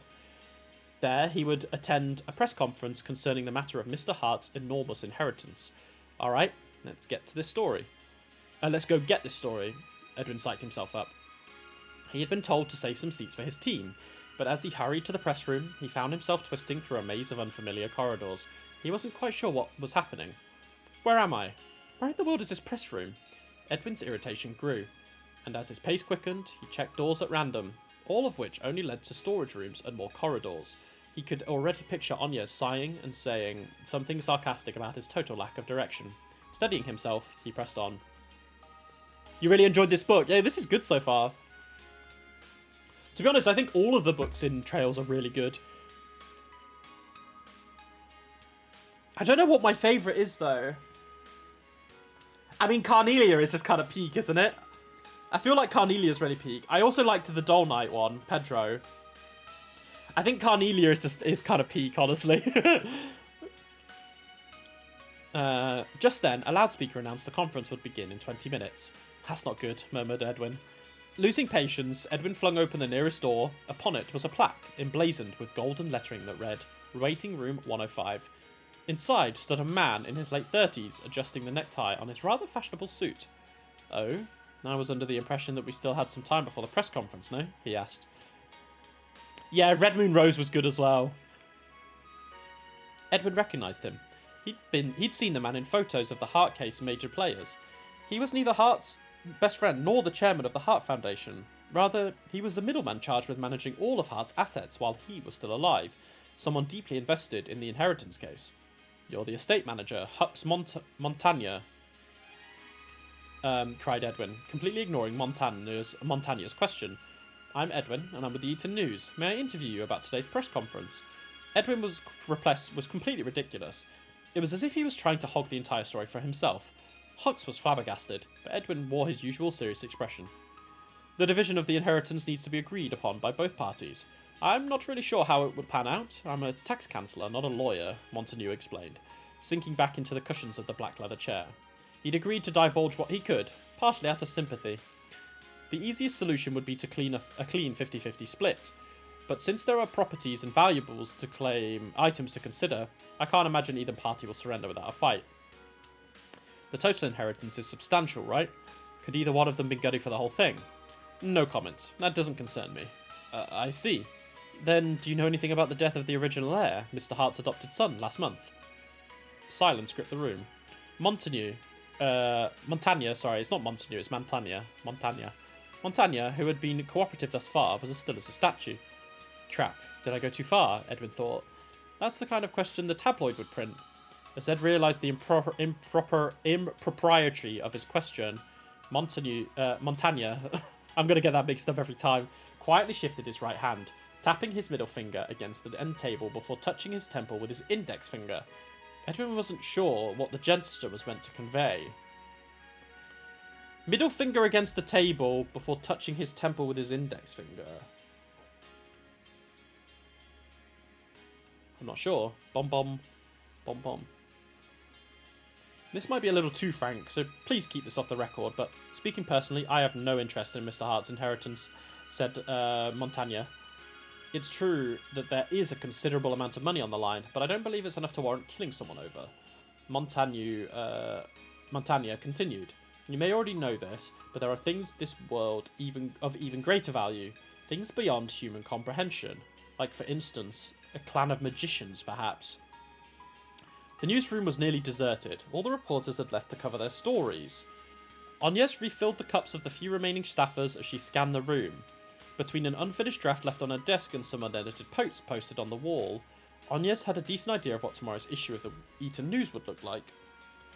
Seems Ed won't be getting his chance anytime soon, she thought. Yet another car accident too. Really feels like there have been way too many of those lately. Her eyes landed on a picture near the front room. Excuse me, Mr. Chang, who's this man? Even though the newsroom was restricted to employees, no one reprimanded Agnes for being there. Not even Chang, who was notorious for being a stickler. He simply gave her a glance and identified the man as Mr. Hart's estate manager. Apparently the photo was taken at a press conference 2 days ago. Looking at the shrewd businessman's photo filled Agnes with dread. This man could destroy me, she thought. He may even know who I really am. Okay. Oh, so, you know, kind of confirmed she's a clan of magicians, but... Edwin's Justice, Chapter 7. How long have I... What's the time now? 7:05. Yeah, we can finish this. Montagna told his story long ago in the time of world's creation written in the Testament. Oh, sorry, no. Montagna told his story. Long ago, in the time of the world's creation written of the Testaments, mankind possessed the ability of arts, to use arts at will. Over the ages, this ability became lost to time. Nowadays, the only way to access arts is via the use of an augment. However, one clan inherited that lost power. They are known as magicians. They exist in the present day, living normally among the rest of society. I know it's a lot to take in, so I can hardly blame you for being skeptical, chuckled Hux. However, I suspect there may be a magician in our very city. Perhaps they're even closer to us than we realise. Now, with that in mind, reconsider the death of Mr. Hart's adopted son. If he truly was murdered by inexplicable means, perhaps it was the work of a magician. Afterward, Montagna warned Edwin to keep the story to himself. Tell no one, not even your family, he said, or next time it'll be one of us turning up dead. Edwin was once a selfish and naive child. That is, until the one day when he turned 14 or 15 and saw a reporter's article exposing the evil deeds of some big-shot politician in a faraway land. The legislator had used his position and the suffering of others to line his pockets with mirror, but the expose destroyed his career. Afterwards, the reporter casually remarked that it was their job to reveal the inequities of the world and attempt to right its wrongs. Since that day, Edwin's sense of justice centered on uncovering everyday hypocrisies and shining a light on the vague and obscure. Magicians, pondered Edwin. If people like that were really hiding out there, I'll just have to expose them myself. The newsroom was as busy as ever. Ed was particularly engrossed in his work as of late. He had even stopped going to the cafe and asking Agnes to check his drafts. What the heck is he up to, she wondered. Ed, are you there? Agnes called out in a relative whisper. Yeah? What are you doing? As soon as he saw her, Edwin scrambled to put away the manuscript he'd been working on his desk. Agnes, who had managed to catch a brief look at his documents before he set them aside, thought they looked kind of like materials that he would gather before writing an article. There was an itemised breakdown of Mr. Hart's inheritance, notes from the press conference, a statement made by the estate manager, Mr. Montagna, and a brief story about a girl with a ribbon. And a revision request from Brandon to reformat the personal history of the board's chairman. Oh.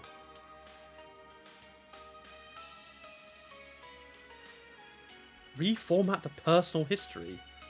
That's a bit fucking weird, no? She also spotted 2 mistakes on his working draft, but Edwin's distant attitude had miffed her, so she decided to keep them in her back pocket as ammo to tease him with near the next time he came to the cafe. I was out making deliveries, so I brought you lunch. You haven't eaten yet, right? Good timing, Agnes. Thanks for saving me the trouble.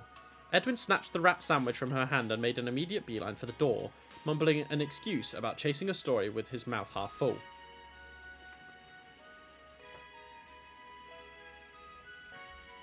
Something about his clumsiness seemed different than usual, to the point where Agnes felt lightheaded as Ed vanished from sight, like a fleeting mirage.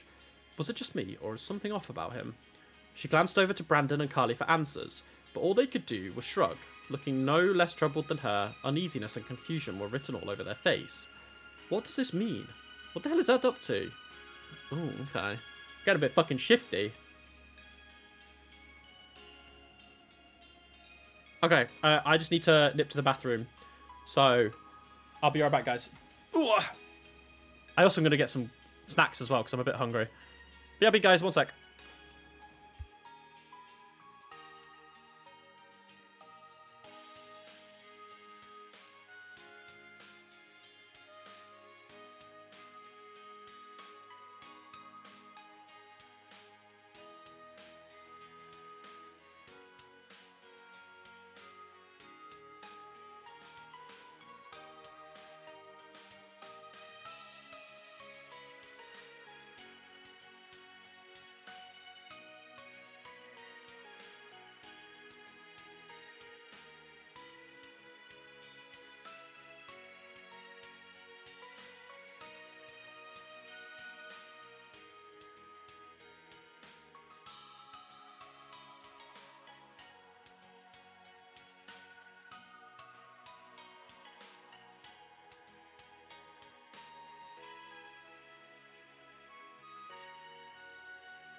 Alright, I'm back.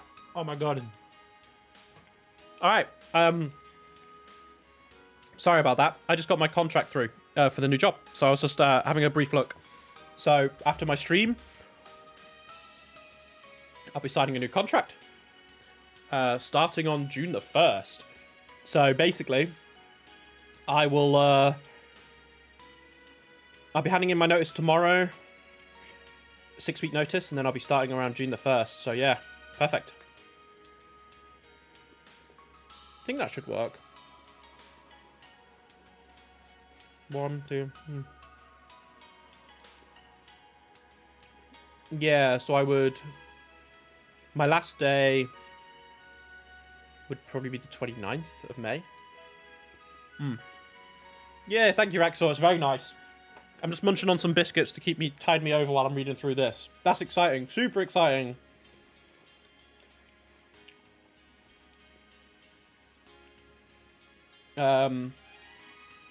Yeah, typical standard stuff. 3 month probation. So I've got to smash out 3. Hopefully they like me over the course of 3 months.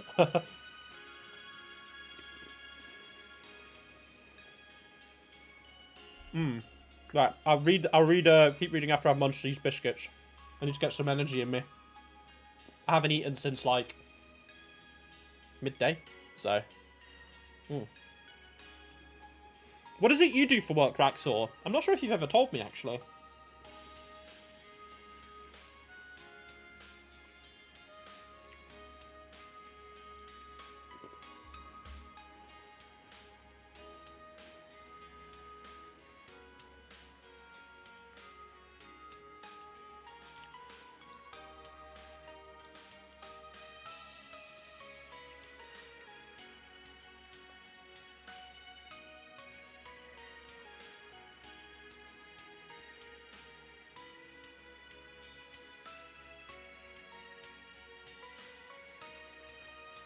Alright.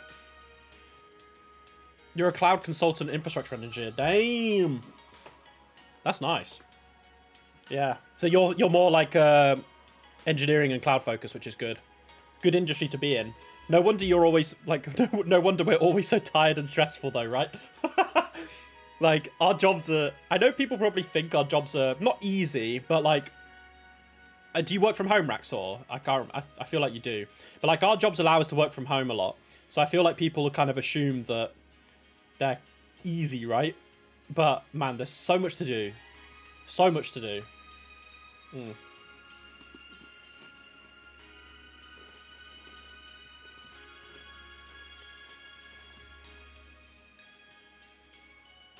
How do you find being a cloud consultant, an engineer? How do you find the job?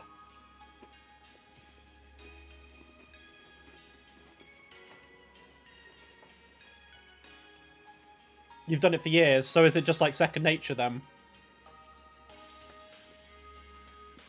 I think that's what I'm looking forward to in this new role, because similar to you, I kind of just fell into assurance and cybersecurity. And I've done the role full-time now for... It would have been 4 years in August, so I'll just round it up to 4 years. And I feel like there was never really any semblance of standard at my company. It felt really messy, so I'm looking forward to moving to a new company where it feels like they're a bit like they're very locked in their like BAU and their processes and stuff. So I'm looking forward to it. You did data center design and management of deployments in their back. Oh, cool. That's sick, actually. Man, we're all pretty locked in. I love that. Our little stream community. Fucking love it. You know, we're all living a good life. Myself, you, Renara, Emperor. Tell you what, it's been such a while since I've seen Ufel. I wonder if Ufel's not watching because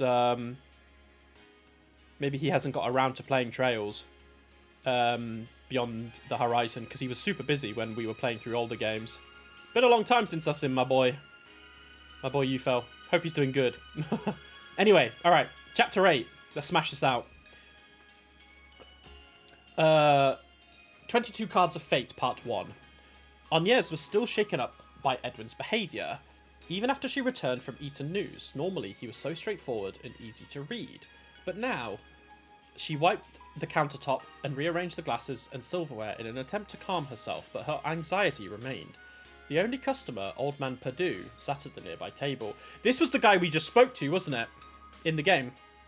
He was speaking to Chloe. Perdue. Chatting leisurely with Agnes' uncle. He waved to Agnes, and she responded in kind. Do you have any ideas, Kagamaru? She asked. Kagamaru was curled up on his favourite spot on the counter, just left of Edwin's usual seat.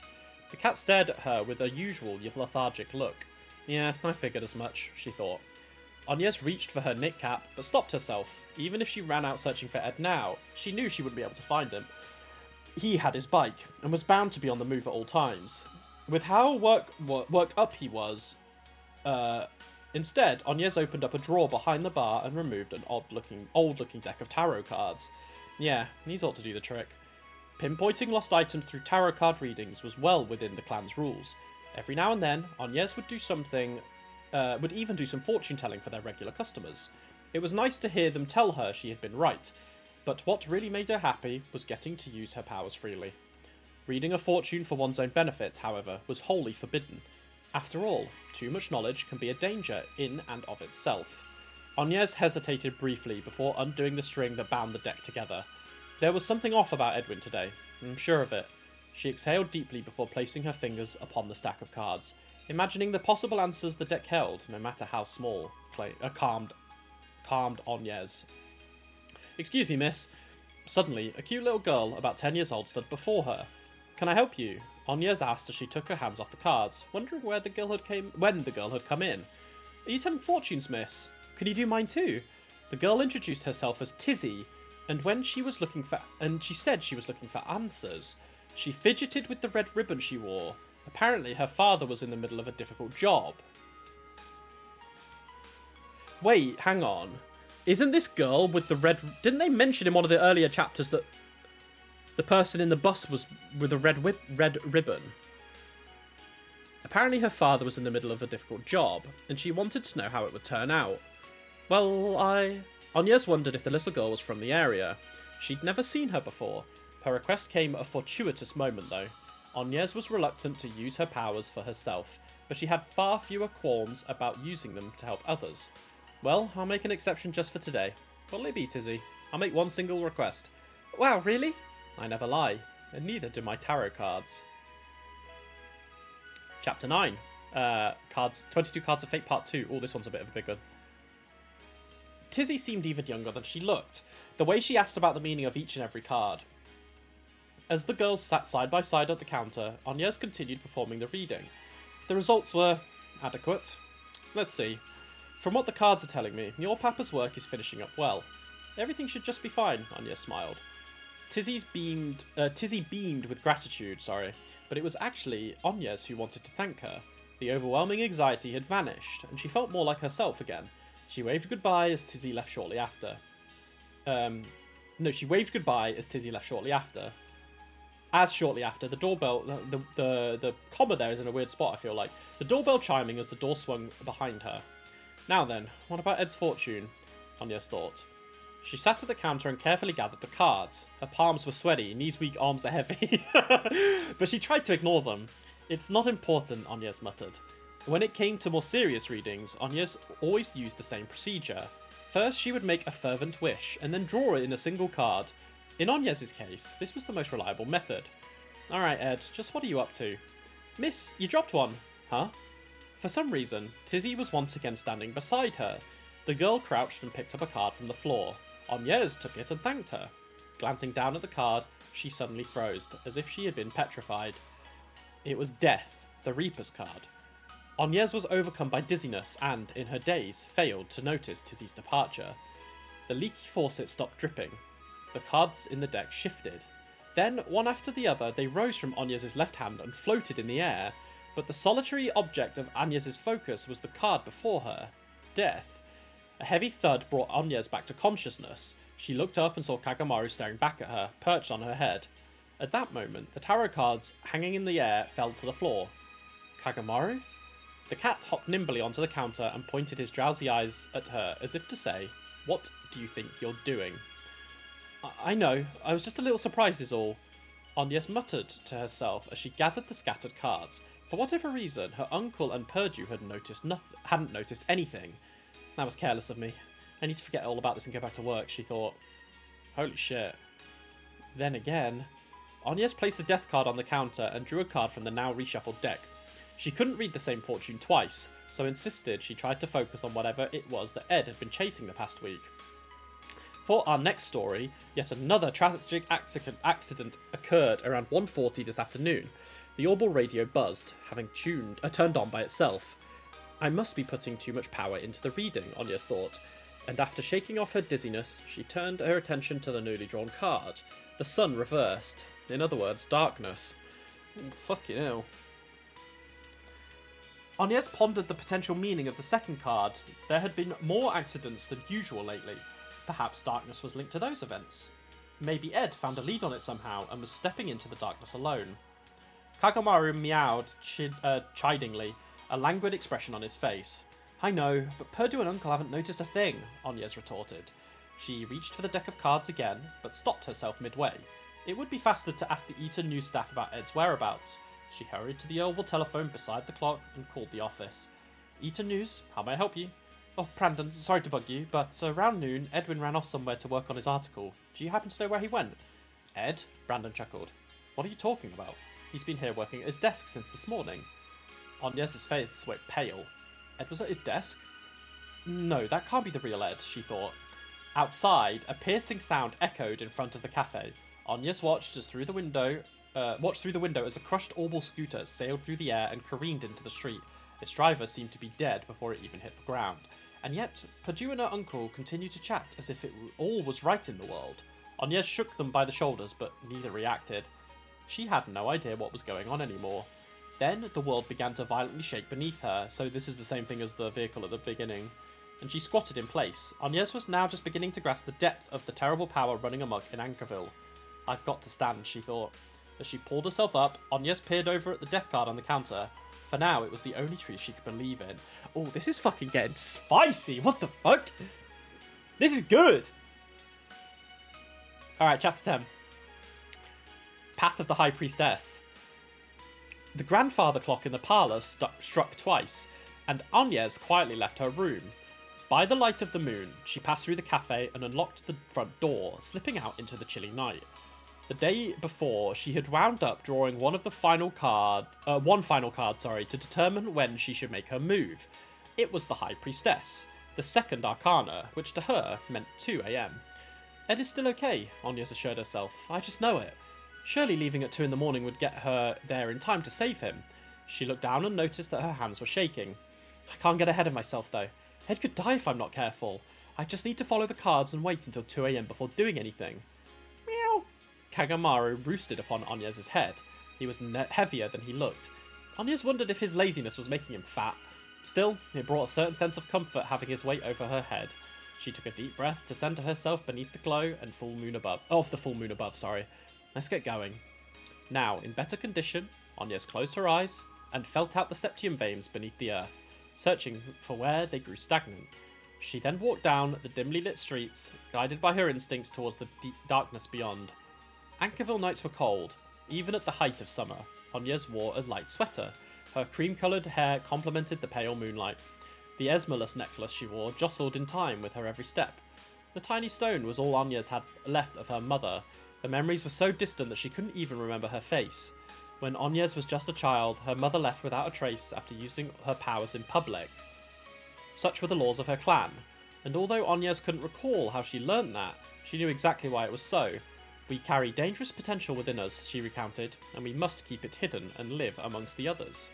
Before long, the road led out of the city and ended at the base of a large hill. A cemetery, Agnes whispered. At the top of the hill were rows of black tombstones. Among them, she spotted something moving about. Edwin, he's here, Agnes exclaimed. There was no mistaking it. She recognised him by the coat he was wearing. It was still charred from the traffic accident several weeks back. I've told him so many times to get rid of it, but he's still wearing that ratty thing, she thought. Agnes removed Kagamaru from her head and held him in her arms, crouching behind a gravestone. She berated herself for wearing such a conspicuous outfit. Regardless of her lack of foresight, however, she knew Edwin was in mortal danger. After steadying her breath and carefully gauging the distance between the two of them, Agnes crept quietly into the shadows. Okay, so there's multiple Edwins right now. Alright, 3 more chapters to go, right? I think it's just 11, 12, and then finale. Agnes could tell that Edwin... Oh, sorry, chapter 11, Left Only to Scream. Agnes could tell that Edwin was making a clumsy attempt to tail someone through the graveyard. His lackluster performance was actually beginning to irritate her. Jeez, he's going to get caught up if he keeps like this. If he keeps up like this, Agnes mumbled. That being said, she couldn't see who Ed was pursuing from her place in the shadows. Eventually, the chase concluded, rather uneventfully, at the top of the hill. Something's up, Agnes thought. By then, Ed had come out of hiding and was facing an unknown figure. Sorry, she gave me the slip again. Well, those things happen. Oh, it's gonna be the dude, the guy he was talking to, right? Damn it, I thought for sure tonight would be the night. Yeah, Montagna. Still, Mr. Montagna, was that little girl really created by a magician? Tizzy, without a doubt. Inside that human-looking shell is a malevolent power, an evil spirit. You've done your research, so I know you're aware that she's been present at each and every accident. The man said as he waved his right hand in front of Ed. She steals lives with a single diagonal strike through the heart. He continued, tracing a line across his chest. Evil spirits create disturbances, and only magicians can perceive their presence. Is that so? Edwin sighed. Seems you don't fully believe me yet. In that case, let me tell you something else you may find interesting. The man leaned over to whisper in Edwin's ear, but in the calm of that moonlit graveyard, it felt as if he was speaking directly to Agnes. If you kill a magician, you can steal their powers. I wonder if he's a magician, Montagna. Agnes reeled, overcome with vertigo, rustling the weeds at her feet. She cursed at herself under her breath. Killing a magician? How could I be so blind? The estate manager, Hux Montagna. I've completely fallen into his trap, she called at herself. What the? Agnes, why are you here? Do you realise what time it is? Unless he's lured her out to kill her. Edwin was so dense that she wondered if she might be able to use this to her advantage. She stood, focused not on Edwin, but Hux Montagna instead. So, I've been your target the whole time, huh? I wasn't aware you were such a young lady, though. All those horrible acts, so much death, just to get me? Yeah, so how is he causing these crashes? Guess killing the drivers? You make it sound so frivolous, when in fact it's the only way for an imitation like me to gain more power. Is he the evil spirit, maybe, then? You make it sound so frivolous, when in... Oh, sorry. Ed, run! Get out of here! Agnes dashed straight at Montagna. I've got to close the distance and get him away from Ed, she thought. Suddenly, Kagamaru, who had left Agnes's arms to run alongside her, turned around midway and meowed out in warning. An invisible force swept Agnes's legs out from under her, like she'd been flipped from behind. She somersaulted to the ground, a sharp pain coursing through her. Blood was gushing from her thigh. Something had pierced through it. A child's laugh echoed behind her as a red ribbon fluttered in the wind. You're the little girl who was at the cafe today. Tizzy! My papa's work is finishing up well. You told me so yourself. Tizzy's porcelain skin undulated in the moonlight as if something was squirming beneath the surface. My daughter is quite well made, isn't she? Boasted Hooks. Agnes screamed with all her might. Ed, get away from him! A stunned Edwin then shook himself back to his senses, finally beginning to process the events transpiring before his eyes. So all along, the evil spirit we've been chasing the past week was really just this thing you call your daughter. Montagna, it was you all along. You're the magician, he shouted. This man is a fake, thought Agnes. He's just using the powers he stole from a real magician. From Weber Hart. Ooh, okay.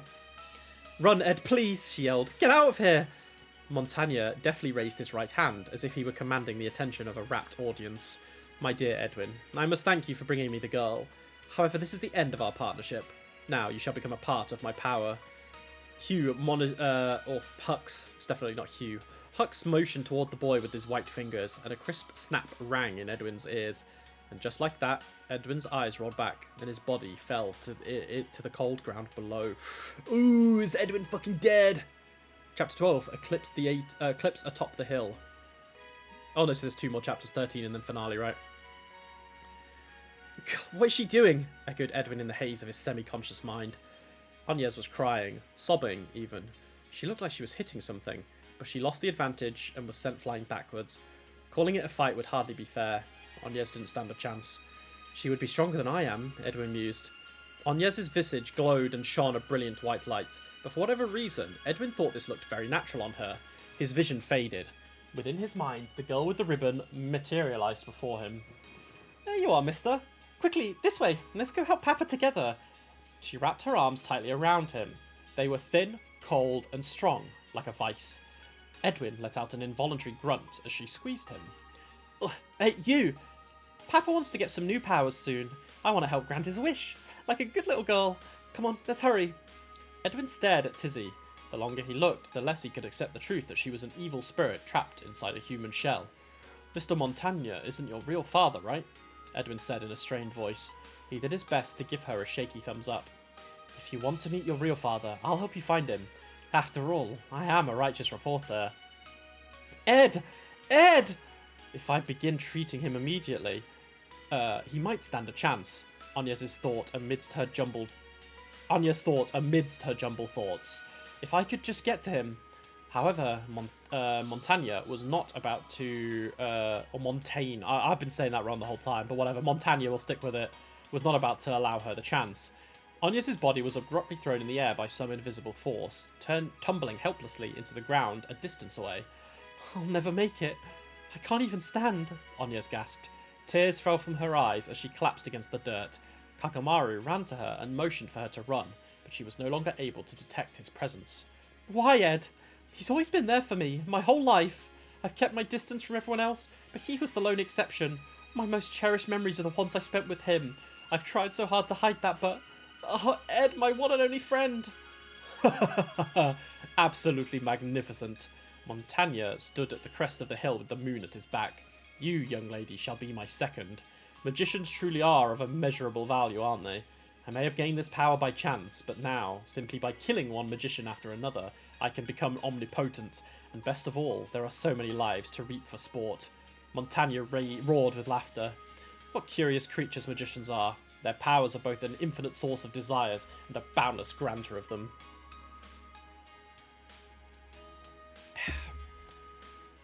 The body known as Tizzy stopped moving.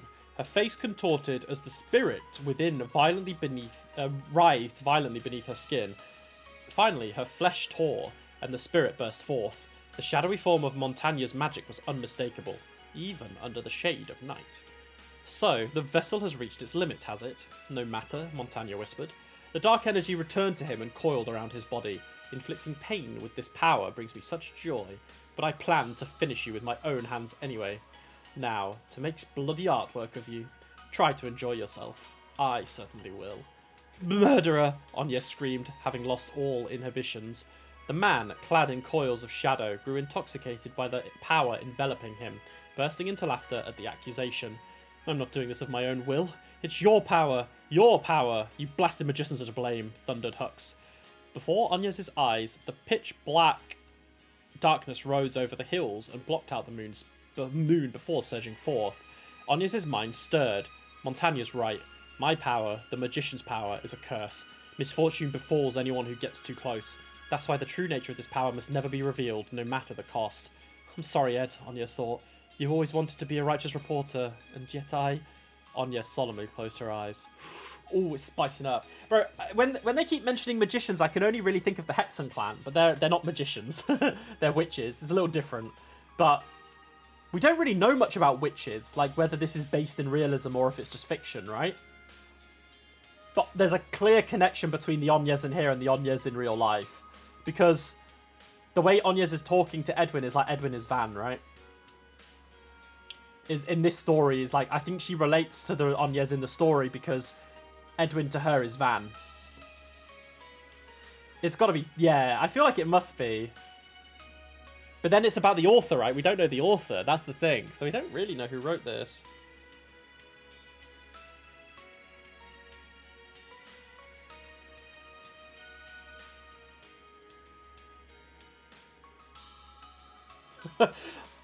I sent a message to my family and I was like, oh, my contract came through. I'll be reading it after my stream and, you know, handing in my notice tomorrow or whatever. And my mum just said happy reading. It's like, I don't know if she obviously didn't know I'm reading in like this as well, but like it's quite ironic. She was like, happy reading.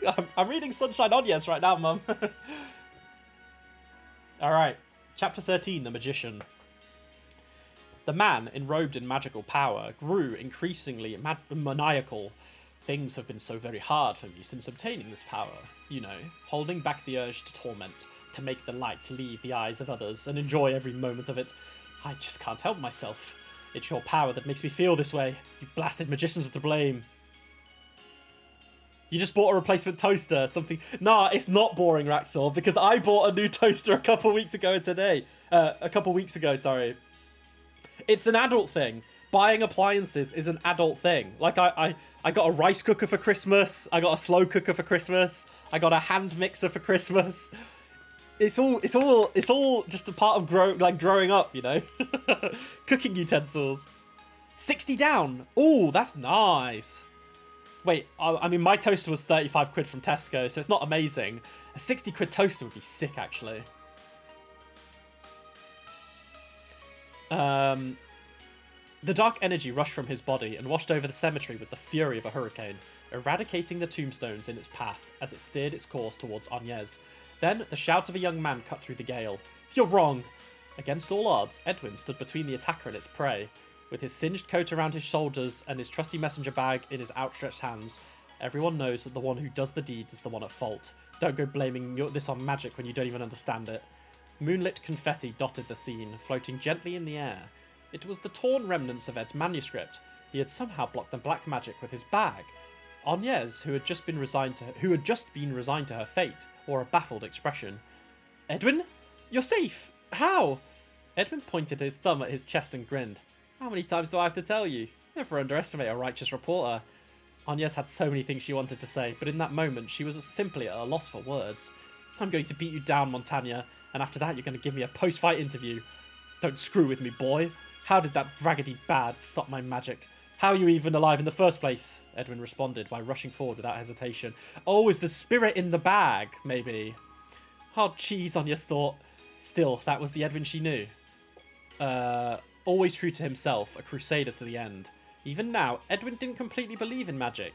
He wasn't even able to see any of Montagne's twisted power, but he wasn't going to rule out the impossible or write her off as some kind of curse. He would simply piece the truth together himself bit by bit. That was the sort of boy Edwin was, recklessness and all. Kagamaru, the black cat who was clinging to the backside of Ed's worn-out bag, had been the one who actually... Oh, it was Kagamaru, okay. He fixed his jet black pupils on Agnes, as if to say, are you sure about this? I am. I don't want to lie to him anymore. I'll show him the truth. The real me, Agnes thought back. Oh no, bro! I'm getting so many This is going to pop up in like the final chapters, isn't it? Like Agnes showing who she really is to Van. Oh my god. She looked up into the night sky. It's a full moon tonight. Although there was no wind to move them, Agnes's cream blonde curls danced about as her arms erupted with rays of light, illuminating the darkness. Oh my god. Holy shit, I know. Oh, I'm feeling it. Fuck. Alright, on to the finale. It's not massive. The good thing about these chapters is they're not massive. You can read each one in like 10 minutes, right? Even less, probably. Finale, Sunshine Agnes. Edwin Arnold had never been able to get the better of that girl, not even once. He was confident in his physical strength and thought himself fairly sharp to boot, yet despite that, he was caught in a losing streak that left him at a loss for words. Not much had changed since that day, 2 years ago, and perhaps it never would. The wave of light sent everything hurtling up into the sky. Edwin found himself suspended aloft, Agnes's hands in his. They were soft and warm as the sunshine. Her whole body shone, her cream blonde hair flickering like white-hot flames. Thank you, Ed. It's been fun. Wait, what's going on? Where are we? Am I dreaming? Ed, you're as dense as ever. Even though you won't be able to remember what happened today, there's something I need to tell you. Agnes smiled. It was a rare expression of pure happiness. She had never shown it to anyone before, simply because she had never been able to. Until now. I'm a magician, Ed. This is who I truly am. Edwin wasn't sure if he was shocked or if he'd somehow already known. Now that he thought back on it, Agnes was a smart, good in a fight, seemingly knew everything, and had sharp intuition to boot. It would explain a lot if she was a magician. Well, that's Agnes for you. I'll go fix me a bourbon. If she could, she would have served him an iced tea instead. But that was impossible. Agnes was no longer in Ankerville. Edwin was finally released from the hospital after being treated for 2 ribs that he didn't remember breaking. From there, he boarded a long-distance orbital bus bound for the capital. It was too far a trip for his trusty bicycle. Besides, the idle time he'd spent in the bus would be a good chance to plan his next move. Hux Montagna had been arrested for the murder of Weber Hart, and Ed's investigation into Tizzy revealed that her grave had been desecrated. Oh, fuck, man. He prayed that she could now rest in peace. Even the deadly string of car accidents had finally come to an end. Leaning against the shaking frame of the bus, Edwin thought about the future. The people of Ankerville had completely forgotten about the events that day, and nobody knew when Agnes had vanished. Even Edwin could scarcely recall what happened that night. Every day he tried with all his might to remember, only recently did he manage to recollect her final words to him. This is a bit interesting. The people of Ankerville forgot the events that day. This is very similar to what's just happened. In terms of the Ankerville attacks with the monsters. So, I don't think it's the TVs like I mentioned, like in Crossbell. Maybe there truly is just some kind of magical curse force thing in Ankerville. This won't be the last time we meet. Well, so long as you don't become a reporter, that is. Huh? What do you mean by that? Well, reporters are supposed to shine a light on the vague and obscure, aren't they? Agnes clasped a hand around the Esmeralda necklace she wore. Her pain was as clear as day. You're way too oblivious of your own feelings, Ed. Edwin huffed. Well, I'm not giving up. I'm going to become a righteous reporter no matter what she says. From his spot by the window, Edwin flipped through his notebook to check his agenda. Being a freelance reporter was more challenging than he'd ever imagined. Brandon, in particular, had gotten frustrated countless times while training him. But there's no way I can back down after hearing stuff like that from Agnes, of all people. She says we can never meet again? Well, I don't believe that. I'm going to keep on being a reporter and make my feelings clear as day while I'm at it. Just you wait, Agnes. I swear that I'll find you. Yeah, this is so Van and Agnes, isn't it? Holy fucking shit. The wind raced across the wide open prairie. Calvert's winds were magnificent. That's a real strong gust, huh? A certain girl muttered in the very same bus. Long ago, her chin resting in her hands as her cream blonde hair bobbed in the daylight. Wherever that girl went, the sunshine would follow. Just as it did when she arrived in Ankerville. Edwin chuckled softly to himself. A righteous reporter can only believe what he's seen with his own eyes, you know. The bus travelled down the gravel road beneath the vast blue August sky. Oh, okay. That was good. That was good. That was good. Holy. Good shit. We did it. All right. Well, we've finished Sunshine Agnes in a stream, which is kind of goated. All right, let me just change things back. So this was you right back. Sure. We'll move you back up to the top there. Make you a little bigger, and then we can hide you and lock you. Cool. We're going to turn off display, and we're going to turn back on game capture. All right. Move you back over. Delete that. Is it Control-Shift-B? Yeah, do that. Cool. I don't think I'm missing anything. All right. I tell you what I will do, though. When I need to remember that, like, when I upload this into YouTube, I might do timestamps and just have this whole section of Sunshine Agnes, because that was like an hour, wasn't it? Having read this and when you finish the quest will make it more, or make you think more. Oh, okay, exciting. Okay. Well, let's do this. Okay, we'll finish off with side quests today, and then I'll call it a day, because I obviously have... wait, I need to... There we go. I need to read this contract, right? So...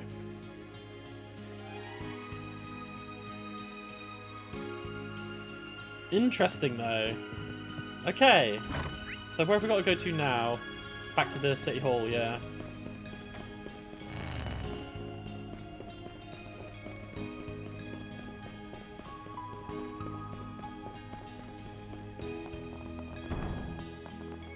I love the noise of the door. Cowrie. Similarities to the novel.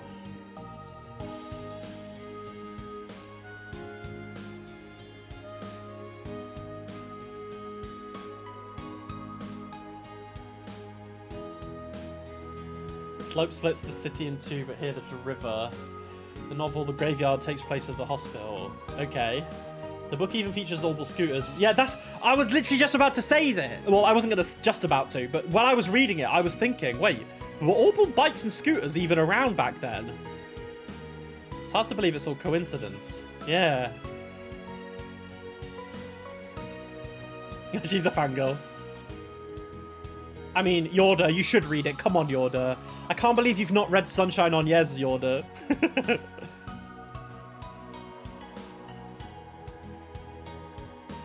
So there was actually a bus accident. Anchorville 10 years ago. Yeah, maybe Rosette. Maybe.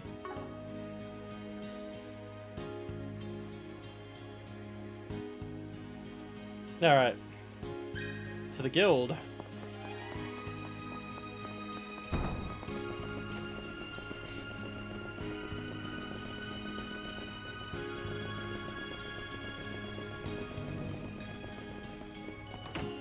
Hello.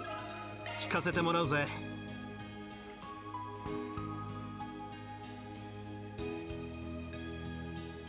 It ran into a truck, so that's exactly the same.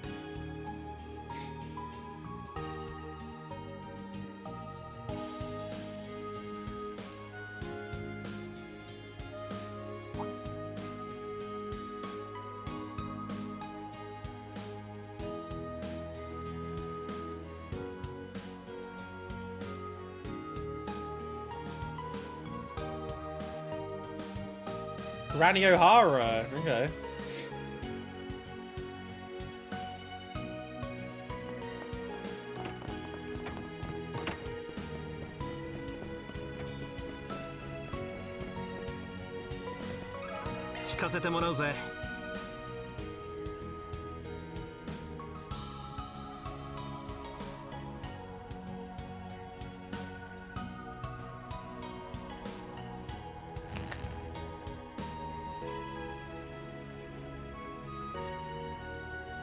It was Edwin. So Edwin was based on a real person then.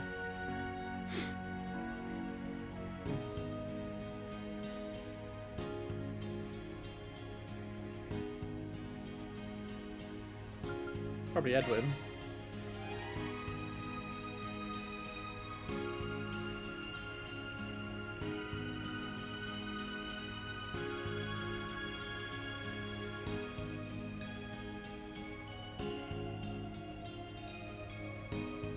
I mean, it feels like he's been hiding it, right? Yeah. I know it seems way too obvious, but it's like, it's pretty clear. I feel like if you said anything else, it was like a red herring, right?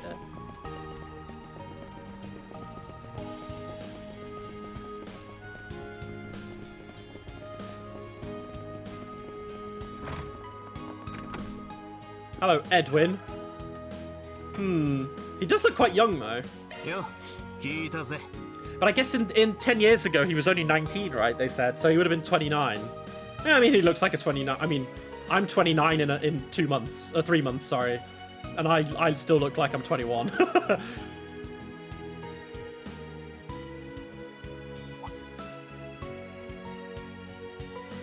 I wonder if he's sort of like hiding it because he wants people to figure it out like us, right?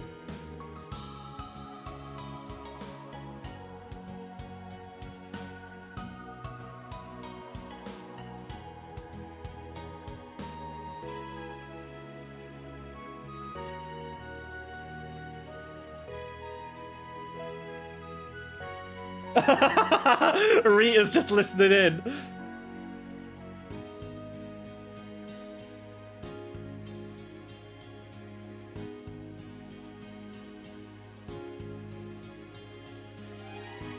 Mysterious coincidences.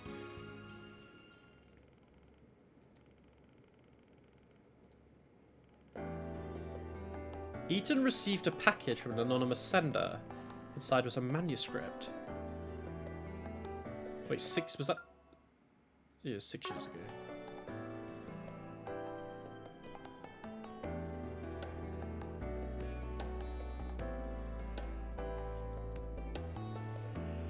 So no one knows who the author is.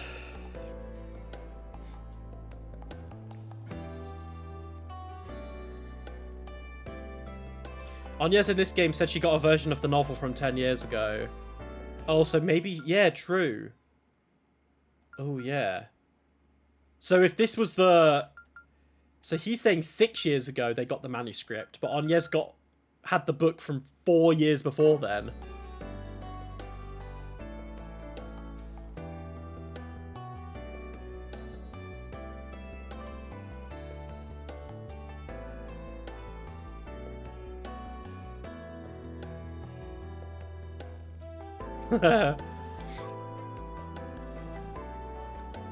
She had a different version. She did, didn't she? I wonder if her book's actually different.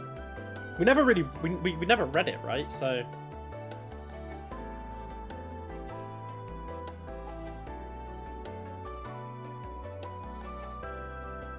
Yo, Jazzy, how you doing? You're misremembering or incorrect. What do you mean? What am I misremembering?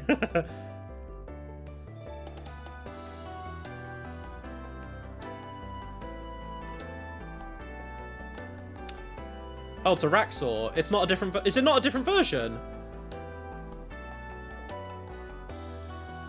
Because we did... Agnes did have a copy of the book, but was hers not from 10 years ago then? What was it, Jazzy? Do you know? Obviously, I'm not going to Google anything for spoiler reasons. Interesting, though.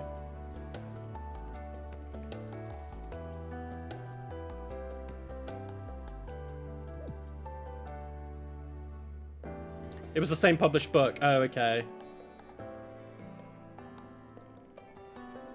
This is what was included in the manuscript. Oh, it's her Esmeralda pendant or whatever, right?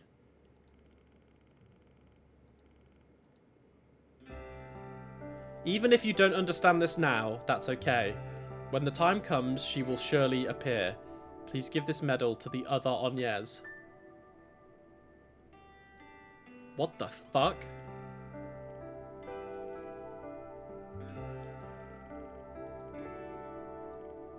This is insane, no? Oh, okay. So it's just like, oh my god, okay. So this is probably Agnes from the future. Or another timeline Agnes or something. I'm sorry, this is fucking sick. I love this kind of shit.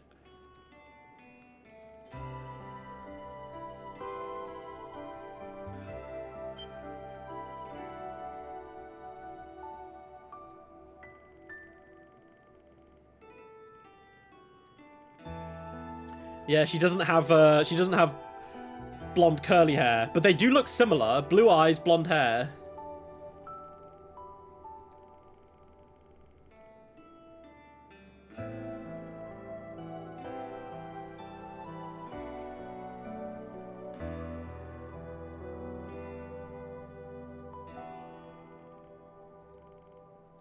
Oh shit. Oh.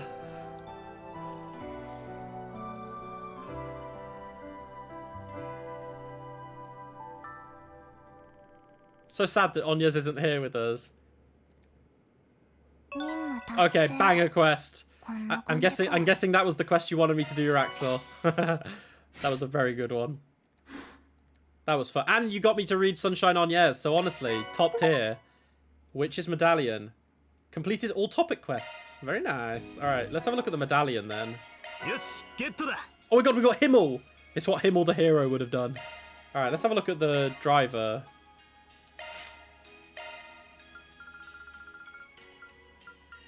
Oh, it's just empty everything. Okay, so there's a few of them. Himmel, Innocence. Okay.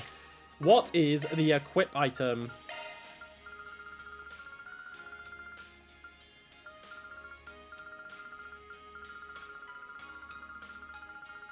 Wait, did I go past it?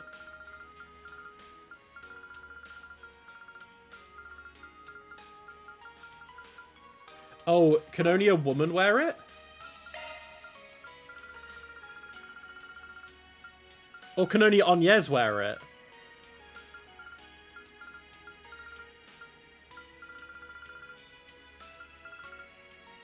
It's Agnes only. Does this mean I can't even see it then?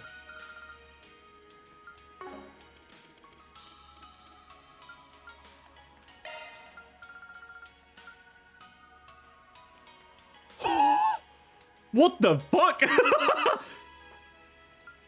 That's crazy.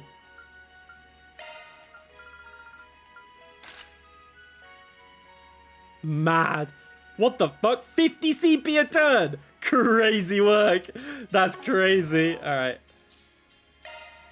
All right, good shit though. Okay.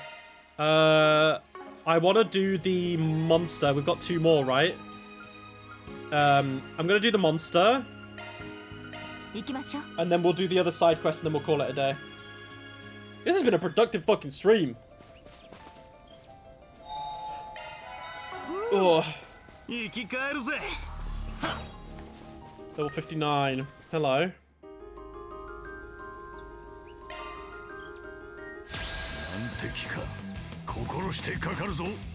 Straight into Smackdown. Nameruna. Defend down. We do have Refreshing Veil.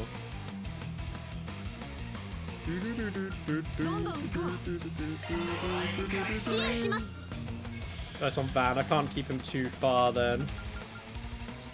I mean, we can just buff up here.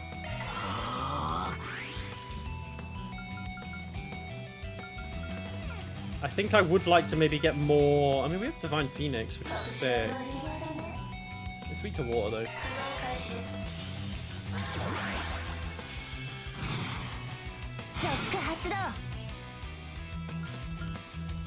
I don't need to do 2. We can do 1, though.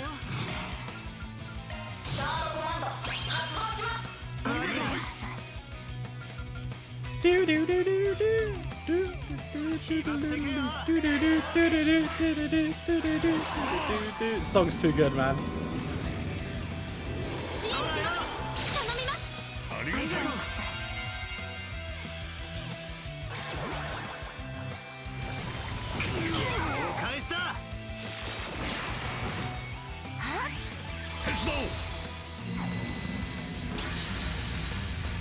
Big fisto.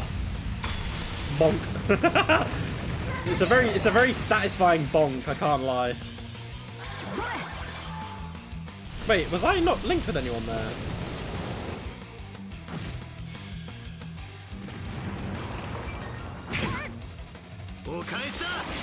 Bro, Avenging Arrow is so sick. I fucking love Avenging Arrow.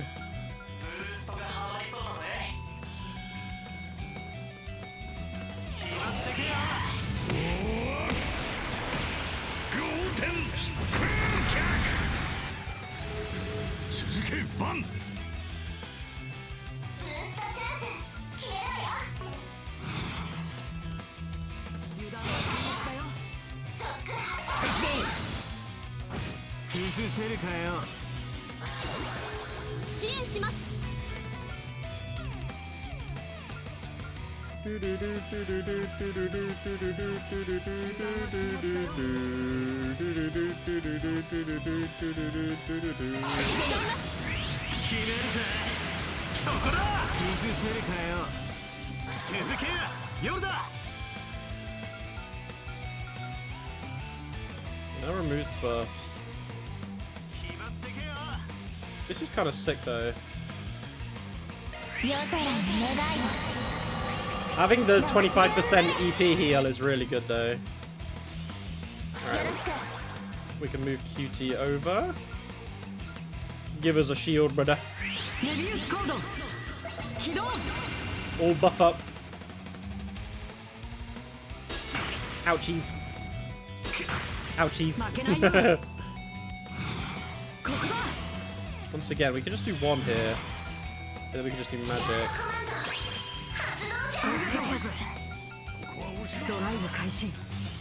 And then ban.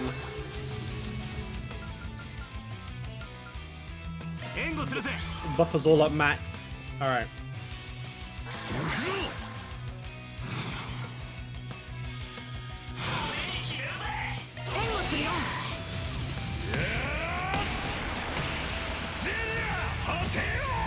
Oh, 44k. Oh my god, Beauregard. He's kind of fucking smooth, bro. This thing has 700,000 life.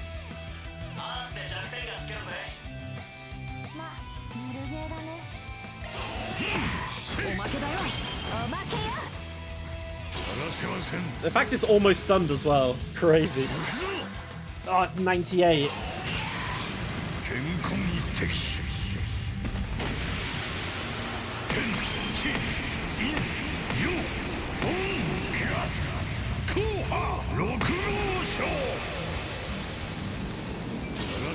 Alright, now Van will stun it.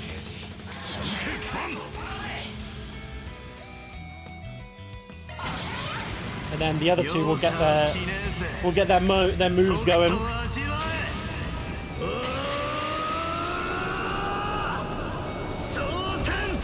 And sure!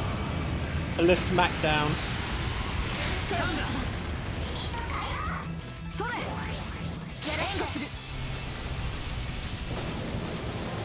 Whale. Alright. Can this thing be feared? It can be. Fear is so broken, man.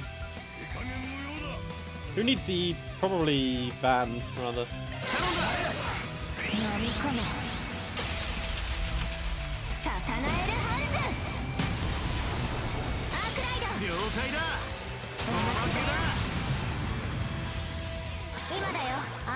Oh my god, we're getting all the turns now.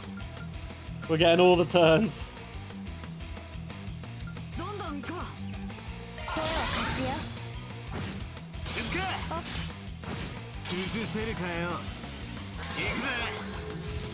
Alright, it's unstunned now.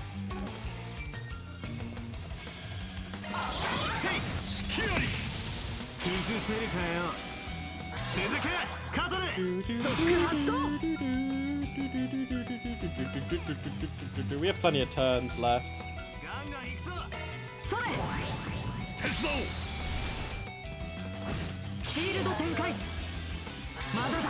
And we have another crit coming up. Wait, his crit got removed by an EP plus. Alright, well this thing buffed up.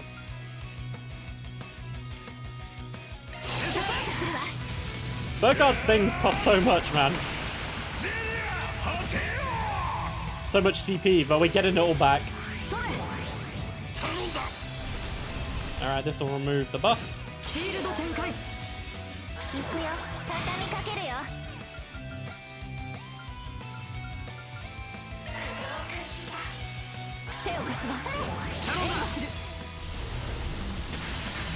The smackdown. I love that. That tentacle move is probably one of my new favorite arts. I don't know if it was new. Was it in the last game? I like it a lot though.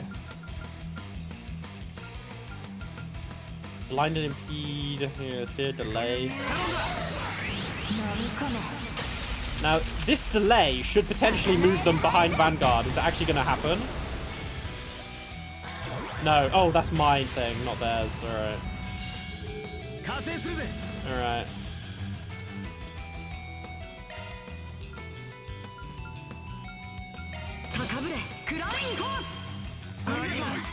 $150? Yeah, we're finishing off here.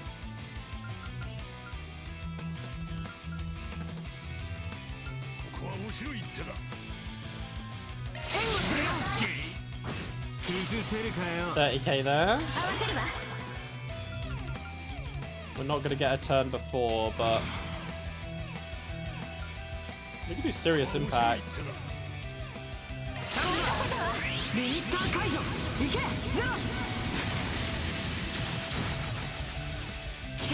Alright, lowered its defense. I mean, I should probably swap Burgard out, really, shouldn't I? Go on, Aaron. We have, oh, I don't have enough things. That's kind of annoying, actually. Will you get enough from this, though?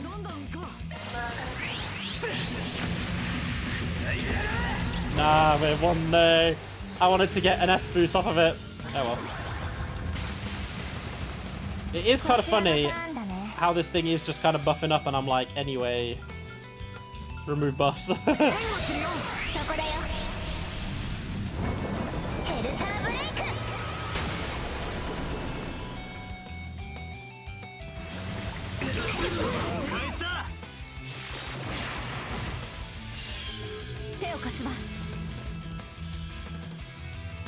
It's one of the new ones. Oh, cool. Yeah, I thought so. I didn't remember it in the other one, so. Oh, we've got the toxin thing.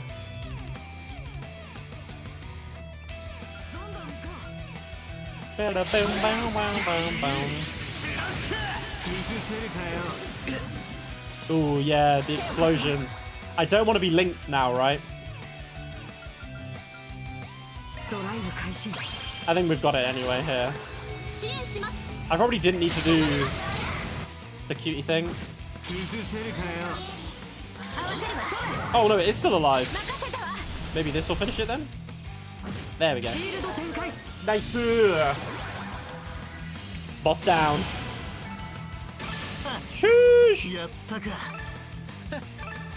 Getting all that sepid, baby. Hell of Karavnos. Well, this is new. Hell of Karavnos. Oh, we're still not Chaos level 4 yet, which is kind of annoying, but we'll get there. Yeah, let's have a look at this one.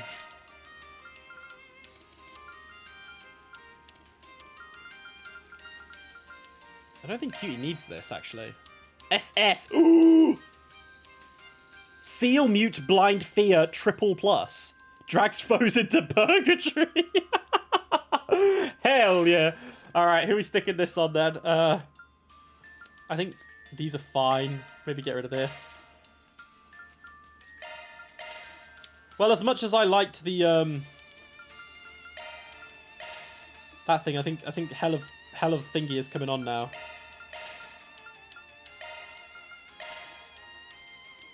Actually sick, man. Actually sick. Holy shit. Alright, well. We're that's so funny, though.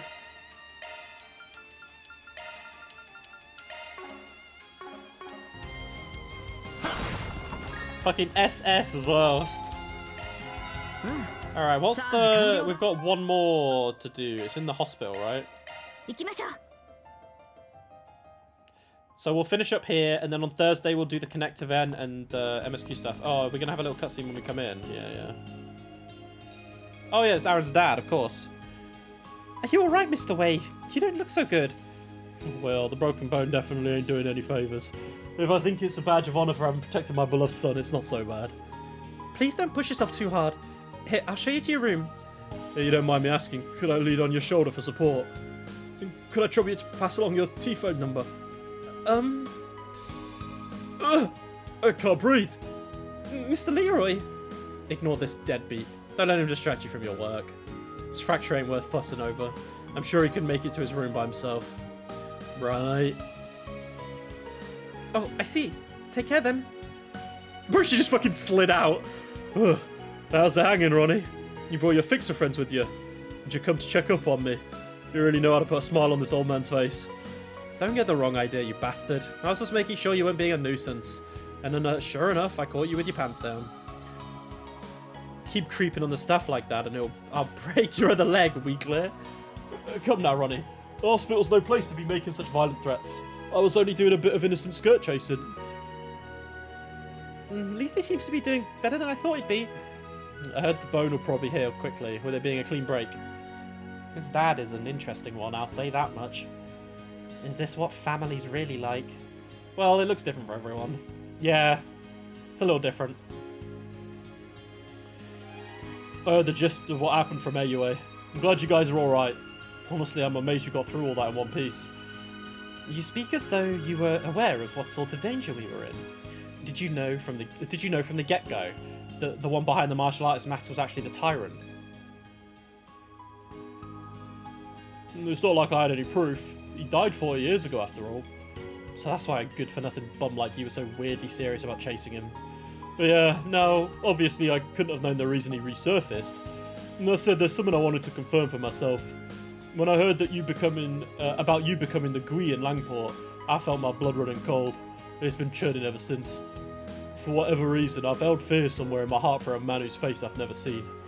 In the end, I wasn't able to bear witness to him. You?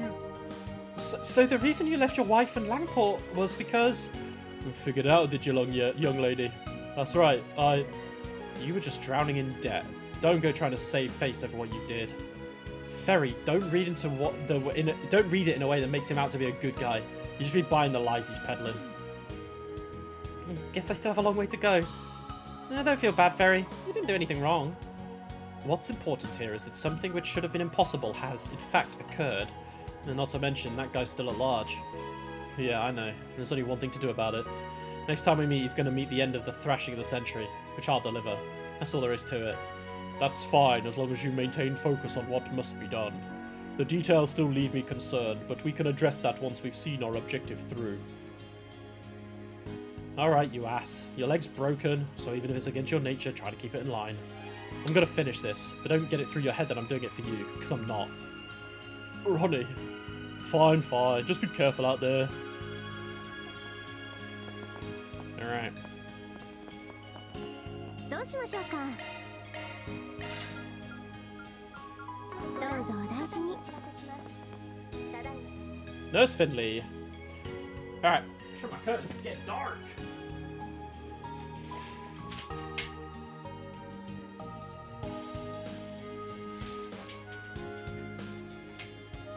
Actually, while I'm here, I remembered I put some fucking potatoes to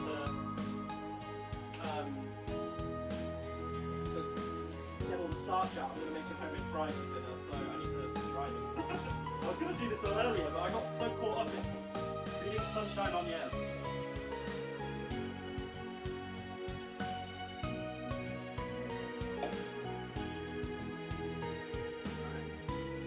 Dry in there.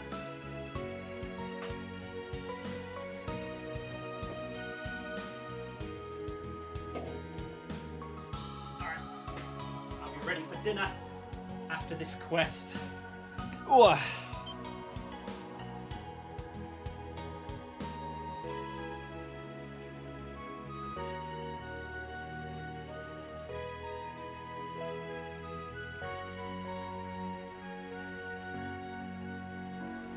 It's been about 3 hours actually since I've been streaming, hasn't it? Been a while since I've done a long stream like this on a weekday.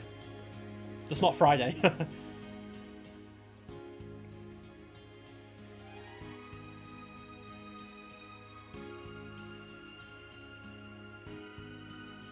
Okay.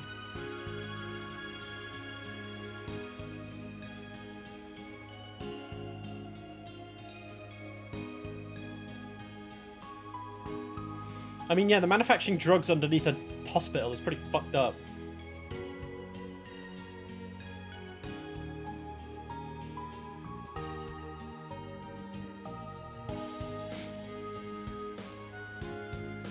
Of course we're gonna help. Ooh, we get all of them up. Ooh, nice. Well, I guess we get a choice, right? Probably.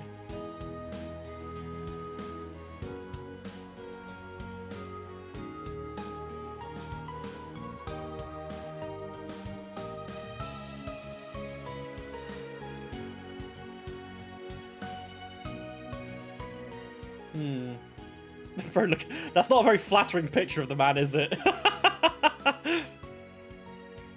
He's... Oh! Not everyone can age gracefully like Burgard.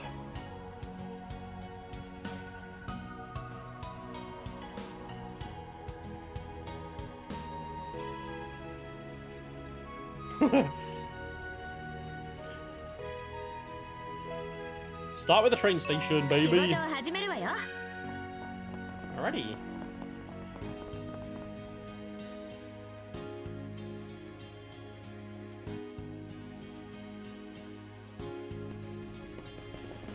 Few areas to cover.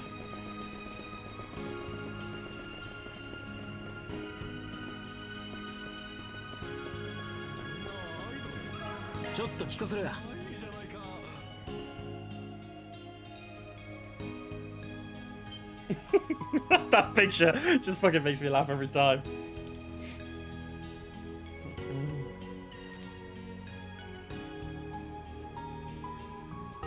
Alright, so he didn't come to this train station then. Alright. I guess this one's down here to the bus. Oh no, it's the delivery guy.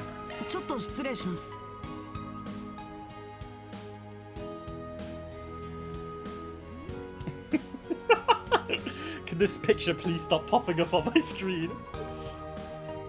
Oh, he was just yakking at him.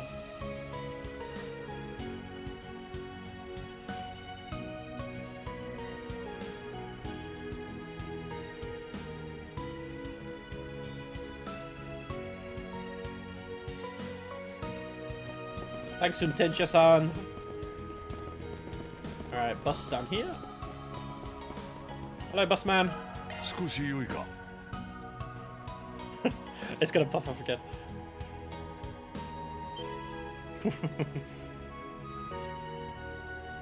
Oh, I'm gonna have to be remembering these, aren't I?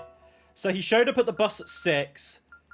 He went to the driver at 8, and he went to the train station at 5.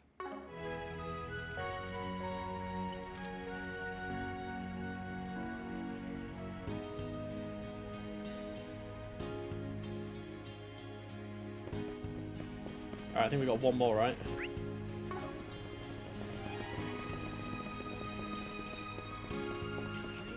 Ah, it's Giordano. Giordano, he's chilling out in the city.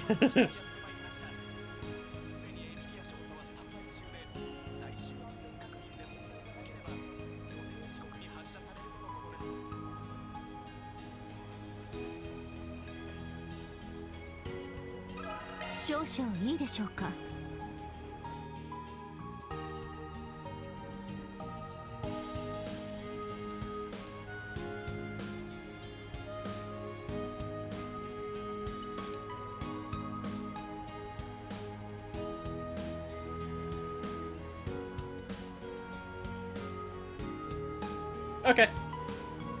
Alright, we know the schedule. So, train station at 5. Bus at 6.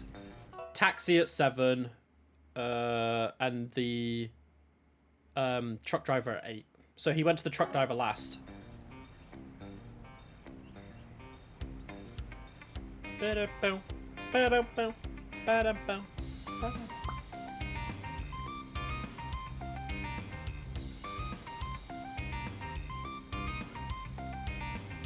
Yeah, true. I think Ferry and Cutie are pretty locked in to be braces if they wanted to be. Aww. She misses her big sis. Yeah.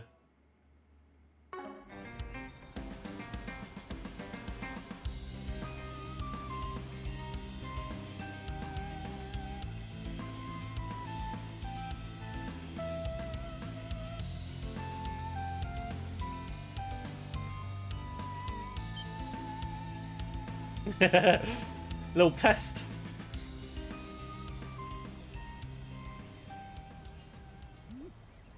No, they're also accommodating. Okay, order. He went train station. Yeah, the freight truck. It's one of these two. What was that again? I think it was this one. Train, bus, taxi, freight, right?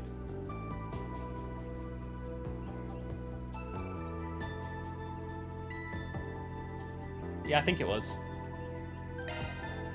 Yeah.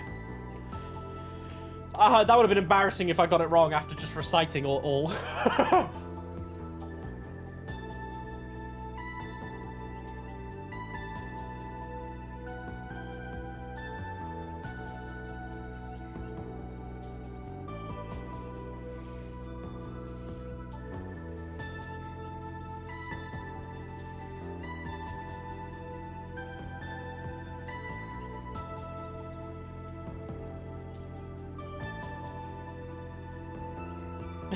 Oh, Judith, we love you.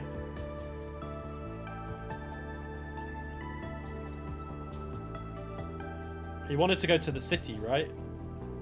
But then he ended up going to the logistics center. Yeah. Makes sense. Yep, Algarville outskirts, baby. Yes, Mikazo. Mikazo, let's fucking go!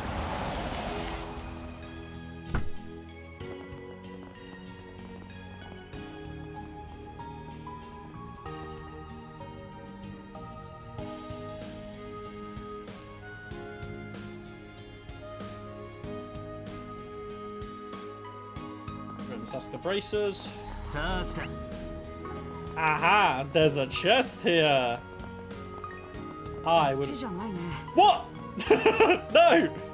I need the chest. Have any of you bracers seen this horribly balding chinned man? Bro, he kept his lab coat on. What a fucking idiot.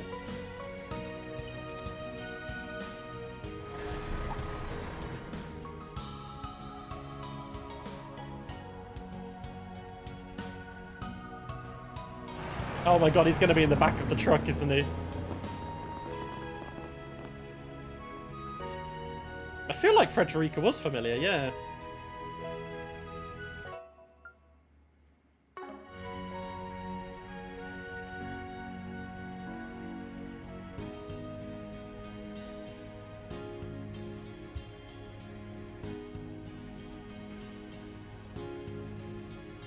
Aha, no, he didn't get in the truck. Yeah, she was in Aramis, yeah, so she's, she graduated with Ren as well. Any girl with drills, you know, has been in the game somewhere.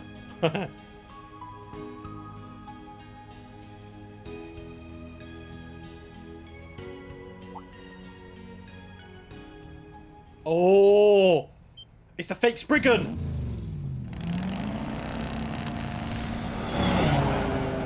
Oh, there he is.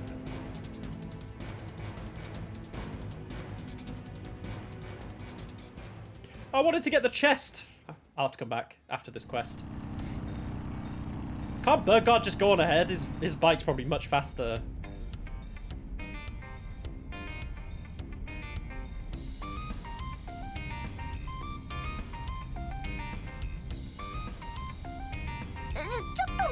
Whoa!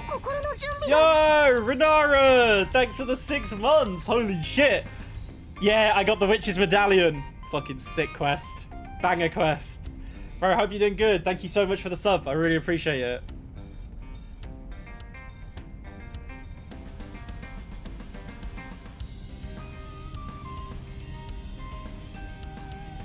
How's your work day been so far, Renara? Hopefully you've had a good day so far. And I'm imagining you're thinking about Utaware Mono, yeah? You're going through the visual novel phase, so you've got the second Utaware Mono on the brain.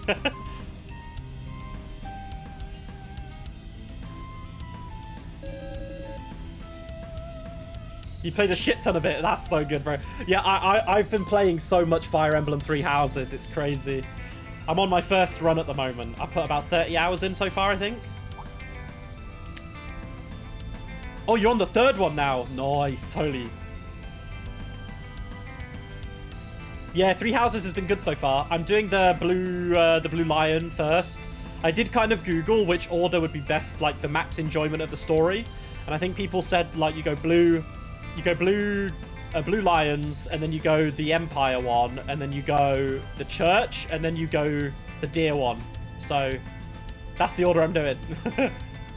But I might take a break after I've done the first blue one, because I don't want to just only play that game like back to back, really. Mask of Truth is crazy. Oh shit, bro. Man, I want to play more Utaware Mono. Maybe I should stream that as my next game, you know? Prelude to the Fallen. Maybe I should. It gives me a reason to finish it, because I've had it like on and off playing for so long.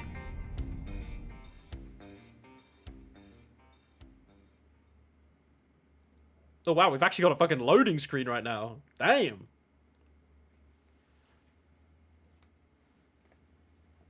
I mean, this is probably going to be an interesting fight, right? Did we actually fight the Spriggan last time, the fake one? I don't know if we did.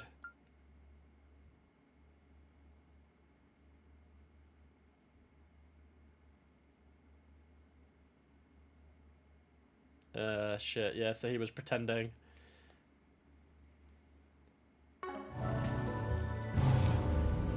The series is 90%. Yeah, it's so chill. I feel like it'll be quite difficult to stream it because it's all voice acted, and there's not really much to like. I feel like I'd be sat there in silence a lot of the time, right? I don't know. I do want to play it though. I really do.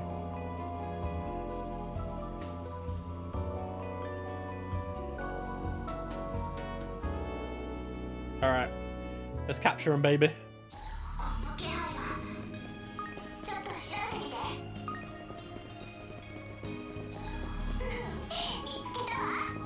Am I max fish level? I think I am, right? I have all the fishing rods, but I don't know if that means I've caught every fish. 27. I've caught 27. Is 27 the all the fishes, guys? Do you know? You did see Koyoyo from Horror. Whoa, she streamed it. Oh, that's cool, actually. I didn't know that. I did a subscription clear out of a while ago, and ended up unsubscribing from a lot of HoloLive VTubers that I weren't watching, and she was one of them, I think. So sometimes I just go back and watch them play series that I enjoy them playing, no matter who's streaming it, really. Like, I've always been subscribed to Subaru anyway, but Subaru's played some of the games that I want to watch people play the most. I've watched a lot of them play Elden Ring and Dark Souls and things like that too. 24. I have 27 though, Raxor. I've got more.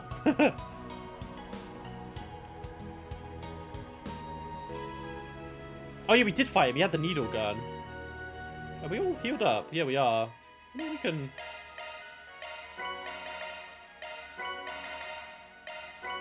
What it's saying, game. Yeah, this is what I mean. So in the notes, it says types of fish caught 27. But I only have 20 A-rank fish. But I've caught 27. So, yeah. I think I've caught all of them. Maybe? Because I've gotten the God Rod. And that normally means... normally if you have like the God Rod, it kind of means you've gotten it, right? And I caught the Lion King, so... Yeah, you usually only watch streams based on games, not particularly consistent. Yeah, that's kind of what I do as well. You mostly watch VSPO clips, though. Oh, that's cool. To be honest, if I watch VTuber clips nowadays, it's mainly HoloLive. I used to watch them a lot during COVID, but not so much anymore. And then for streamers, I don't really consistently watch any streamer. Again, like similar to you, if they're playing a game I enjoy or want to watch, I'll do it. So right now I'm watching this Swedish streamer called Elijah's. He does like Elden Ring, Dark Souls stuff. But he's playing, I watched his Darkest Dungeon 2 streams, and then I watched his, I'm watching his XCOM 2 stream right now, like his playthrough. So that's been good fun. Because I'm a big fan of like the strategy games. They're very easy to watch when I'm doing other stuff. So yeah.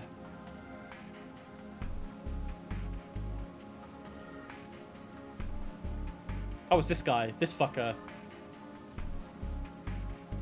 I mean, I know they mentioned Dr. Grant, but I couldn't remember which one it was. But yeah, it was the one we did the quest for. Or not quest 4, he was in the main story quest.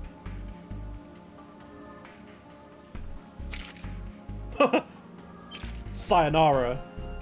ああ、ちょっとしたつてでな。これも 4SPG の一環ってところさ。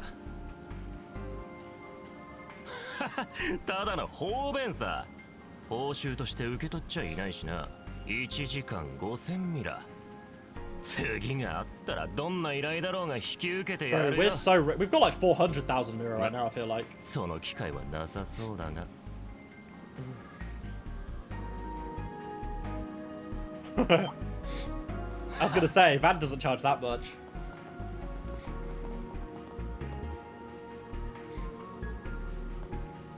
What up, nerd?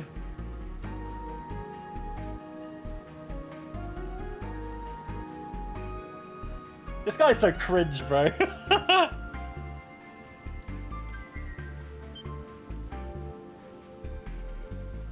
Yeah. That's who he was influenced by. Okay, Giacomo. Oh, it all comes back.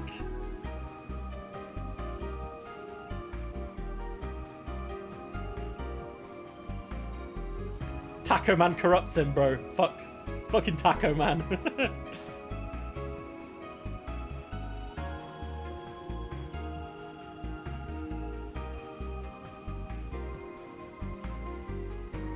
Yeah, you kind of did horrible shit on your own, but you were just a piece of it.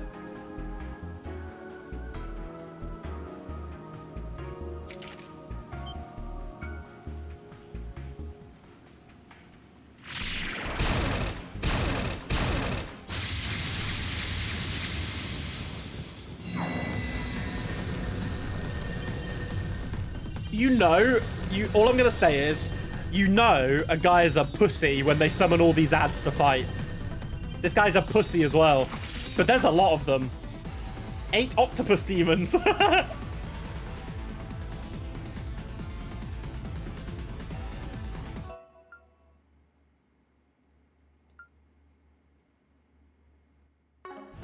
Alright.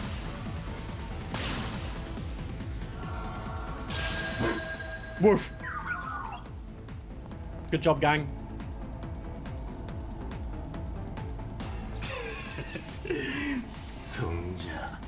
Wait, am I not gonna have QT or... They better let me set up who I want.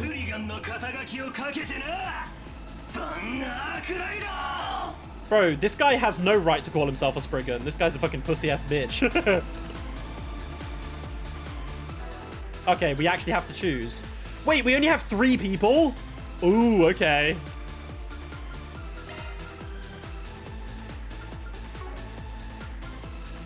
I think this is fine. We can put QT in if necessary, though. I mean, Burgard's really low on CP, though.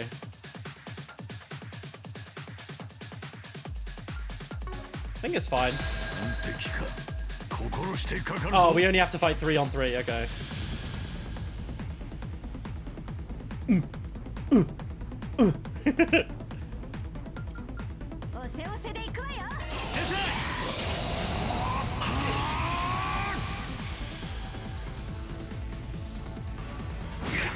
Ouchie.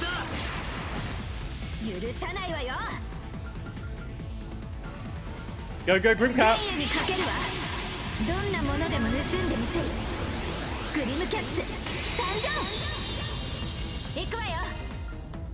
Oh, I don't have shield. Ooh, well I do. I have this one. Which is fine. They have a crit coming up. I don't want to risk anything.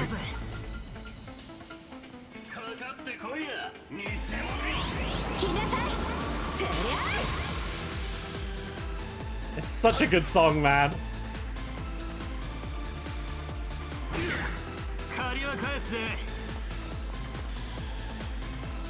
Burgard's got his CP backup already, though.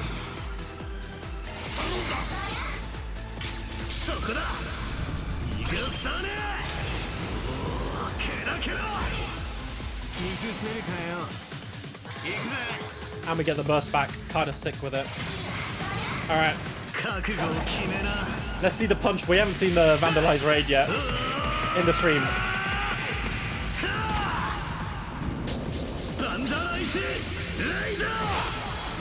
And baying.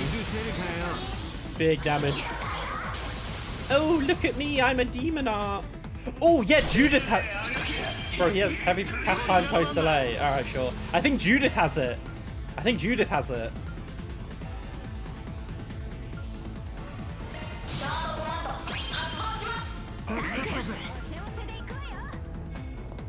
Oh, I can get all of them. Nice. I think Judith has it. I'm pretty sure I would have put it on Judith. Why is she so slow? Anyway. Do, do, do, do, do. Can I get back on both of them? Yes, I can.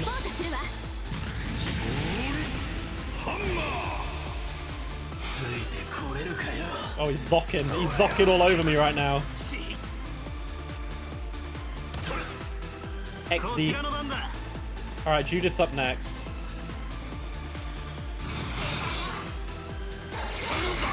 Let's see the new art. Come on. Do I have... Yeah, Judith. I can double zoc on Judith as well. Alright, that's those two dead. Oh, it's only the one. Here we go. Let's do a magic buff, just because. Hell of... Oh, it's quite a small radius. Oh, and it's a crit, though. Oh, use all dual arts. Oh, shit. Thanks for telling me, Raxel. Oh. Whoa, that's kind of a crazy chain effect, though. Ooh. That is nice. Lol. See ya. Yo, can this thing just stop demon roaring? Yeah, and it didn't afflict anything on him, but...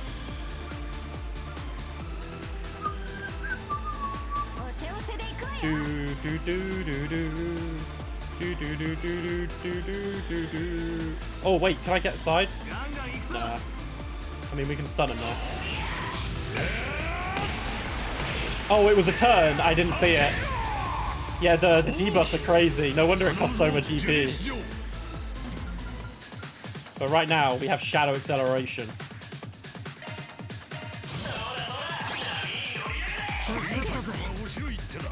My favorite move in the whole game.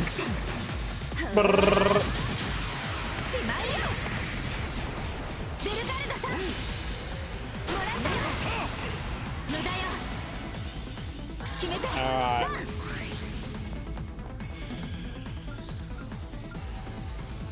How much is this? 66. We should be...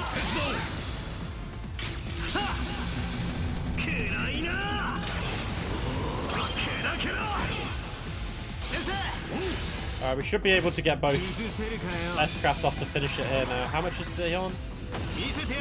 61.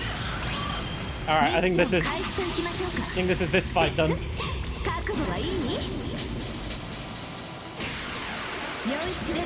And we have the attack buff as well. Oh, Judith finished it. She don't need no man.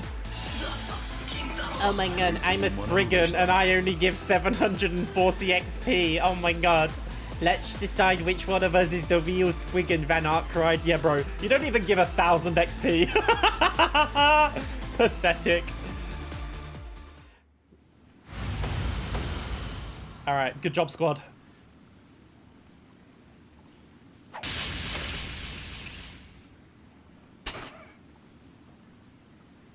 His feet are comically big.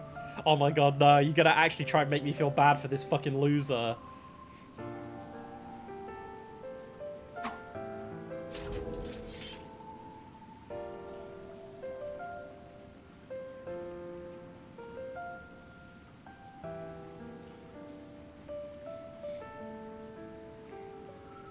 I mean, yeah. We know Van's backstory is fucking horrific.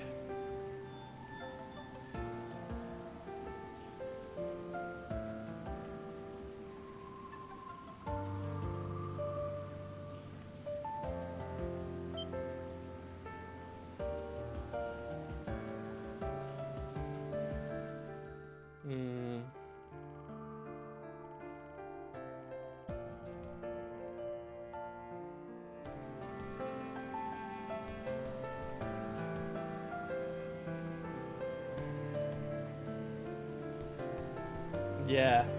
It's gonna be tough, Elaine, I can't lie, it's pretty tough.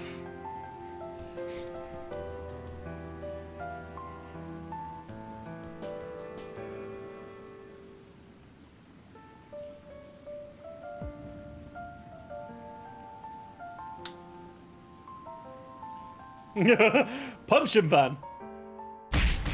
Also, he needs to stop overcharging. I don't know. He's ruining Van's, he's making Van look bad for how little he charges for these missions. Like, that dude was charging 5,000 mirror an hour. We do whole missions and get less than that.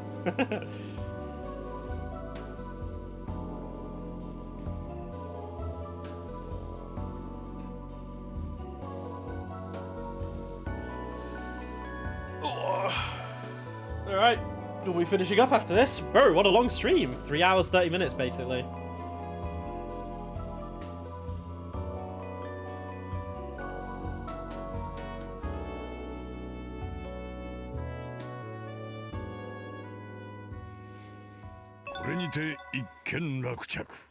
Alrighty.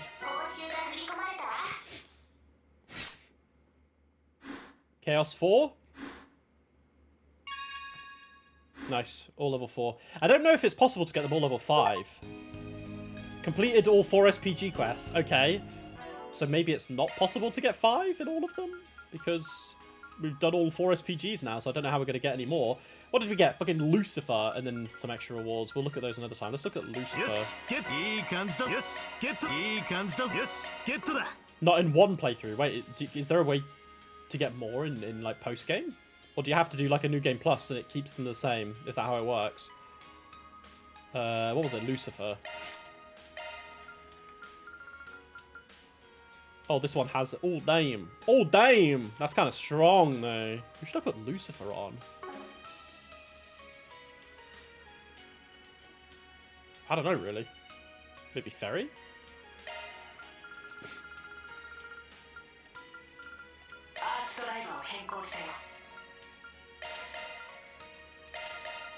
Because then we can put Zodiac. There we go. Nice. Cool. Alright, guys, we are going to call it there today. NG+. Alright, makes sense. Guys, thank you so much. We did so fucking much today. Holy shit. We read all of Sunshine on Years. We did all the Forsprigans of this section. So yeah, next time we're going to do the Connect events. We'll do the main story and progress. Just as a heads up, though, this will be on Thursday, but it'll be a little later stream on Thursday because I'll be in London and I won't get back until like 7 or 8 p.m. So keep an eye on the Discord, !Discord in the chat. In Discord, we'll give you the link. It'll also be in the YouTube description if you're watching over there. Guys, thank you so much, everybody, for stopping by. I really appreciate it. As always, you always know that. Thank you all so much for joining, and I'll see you all on Thursday for the next stream of Trails Beyond the Horizon. Bye, guys. Lots of love. Bye-bye. Mwah. Bye-bye, everyone.